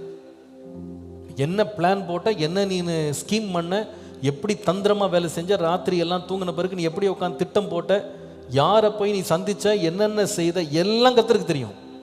எவ்ரிதிங். அங்கிருந்து தப்பிக்கவே முடியாது. இதோ சகோதரர் ஒருமித்து வாசம் பண்றது எத்தனை நன்மை, எத்தனை இன்பம். அங்கே கர்த்தர் தம்முடைய ஆசீர்வாதத்தையும் ஜீவனையும் கட்டளையிடுகிறார்னு போட்டு. அப்பனா ஒருமித்து வாசம் பண்ணலன்னா ஆசீர்வாதமும் இல்லை, ஜீவனும் இல்லை. அற்ப வாழ்வுக்காக தயவு செய்து அநீதியான கிரியைகளை செய்து அதுல மகமகிழ்ந்துடாதீங்க. உங்க பிள்ளைகளுக்கு நீங்க ஆஸ்தி வைக்கணும், நல்லது. நல்ல மனுஷன் தன் பிள்ளைகளுக்காக ஆஸ்தியை சேர்த்து வைக்கிறான். அதுல ஒரு ஆஸ்தி கூட அநியாயமா அபகரிச்சு சம்பாரிச்சதா இருக்கக்கூடாது. சுத்தமா இருக்கட்டும் ஆண்டவர், என் கை சுத்தமா இருக்கட்டும், என்னோட வாழ்க்கை பரிசுத்தமா இருக்கட்டும், நீதியை நான் நடப்பிக்கிறவன். நம்ம உண்மை ரட்சிக்கப்பட்டவனை போல இருங்க. நானும் ஆபிரகாமின் பிள்ளை, வாக்குத்தத்தங்களை சுதந்திரிக்க போகிறவன். என் வீட்டில் ரட்சிப்பு இருக்கணுமே தவிர தேவனுடைய அழிவு வந்துடக்கூடாது. என் வீடு அப்படி பரிசுத்தமா இருக்க சகோதர சகோதரிகளுக்குள்ளே, பிள்ளைகளுக்குள்ளே ஒரு ஐக்கியத்தை கர்த்தர் உண்டாக்குவாராக. ஜெபம் பண்ணலாமா? அப்படியே 2 கரங்களை உயர்த்தி ஜெபம் பண்ணுங்க. இயேசுவே, எங்க வீட்டில், எங்க குடும்பத்தில், எங்க பக்கத்தில் நின்று கொண்டிருக்கிற சகோதரன் சகோதரியுடைய குடும்பங்கள்ல இந்த வார்த்தையை உலகம் எங்கும் இருந்து கேட்டுக்கொண்டிருக்கிற ஒவ்வொரு தெய்வ பிள்ளையுடைய வீடுகளில் சமாதானம் உண்டாயிருக்கட்டும். விரோதங்கள், வஞ்சனைகள், ஏமாற்றுகள் வேண்டாமப்பா, வேண்டாமப்பா, வேண்டாமப்பா, வேண்டாமப்பா. சகோதரருக்குள்ளே ஒற்றுமை இருக்கட்டும், ஒரு மனம் இருக்கட்டும். ஒரு மனதை கெடுக்கிற எந்த காரியமா இருக்கலாம், அது ஒரு போட்டி பொறாமையா இருக்கலாம், அது ஒரு அபகரிப்பா இருக்கலாம், அது ஒரு விரோதமாக இருக்கலாம், அது எங்களை தொடக்கூடாது. ஏதாவது ஒன்றில் நாங்கள் குறைவுள்ளவர்களாக இருந்தால் தயவு செய்து எங்களை நீர் மன்னியும். இன்றைக்கு எங்கள் ஆவியானவர் உணர்த்தி இருக்கிறீர். உங்களுடைய வசனத்துக்கு பயந்து நடுங்கி கீழ்ப்படிய கிருபை தார். உங்களுடைய வசனத்துக்கு பயப்படுகிறவனை நான் நோக்கி பார்ப்பேன் என்று சொல்லியிருக்கிறேன். உங்களுடைய வசனத்துக்கு பயந்து தீமைக்கு விலக எங்களுக்கு கிருபை தார், கிருபை தாரும். எங்கள் எல்லா குடும்பங்களில் ஒரு ஐக்கியம் உண்டாகட்டும், ஒரு மனம் உண்டாகட்டும். பிசாசு விதைக்க விரும்புகிற எல்லா விரோதத்தின் கிரியைகள் அகன்று போகட்டும். மன தெளிவை தார். நீதியாய் நியாயமாய் நாங்கள் பரிபாலனம் செய்ய எங்களுக்கு கிருபை தார். இயேசுவின் நாமத்தில் பிதாவே. ஆண்டவரே, கொடுத்த காணிக்கைகளை ஆசீர்வதியும், அதற்கேற்ற பிரதிபலனை தார். ஆமென். நம்முடைய கர்த்தராகிய இயேசு கிறிஸ்துவினுடைய கிருபை, பிதாவாகிய தேவனுடைய அன்பு, பரிசுத்த ஆவியானவருடைய அந்யோன்ய ஐக்கியம், சமாதானம், ஆசீர்வாதம் நம் அனைவரோடும் கர்த்தருடைய வருகை பரியந்தம் நிலைத்திருப்பதாக. எல்லாரும் சேர்ந்து சொல்லுவோம். என் ஆத்துமாவே கர்த்தரை ஸ்தோத்திரி,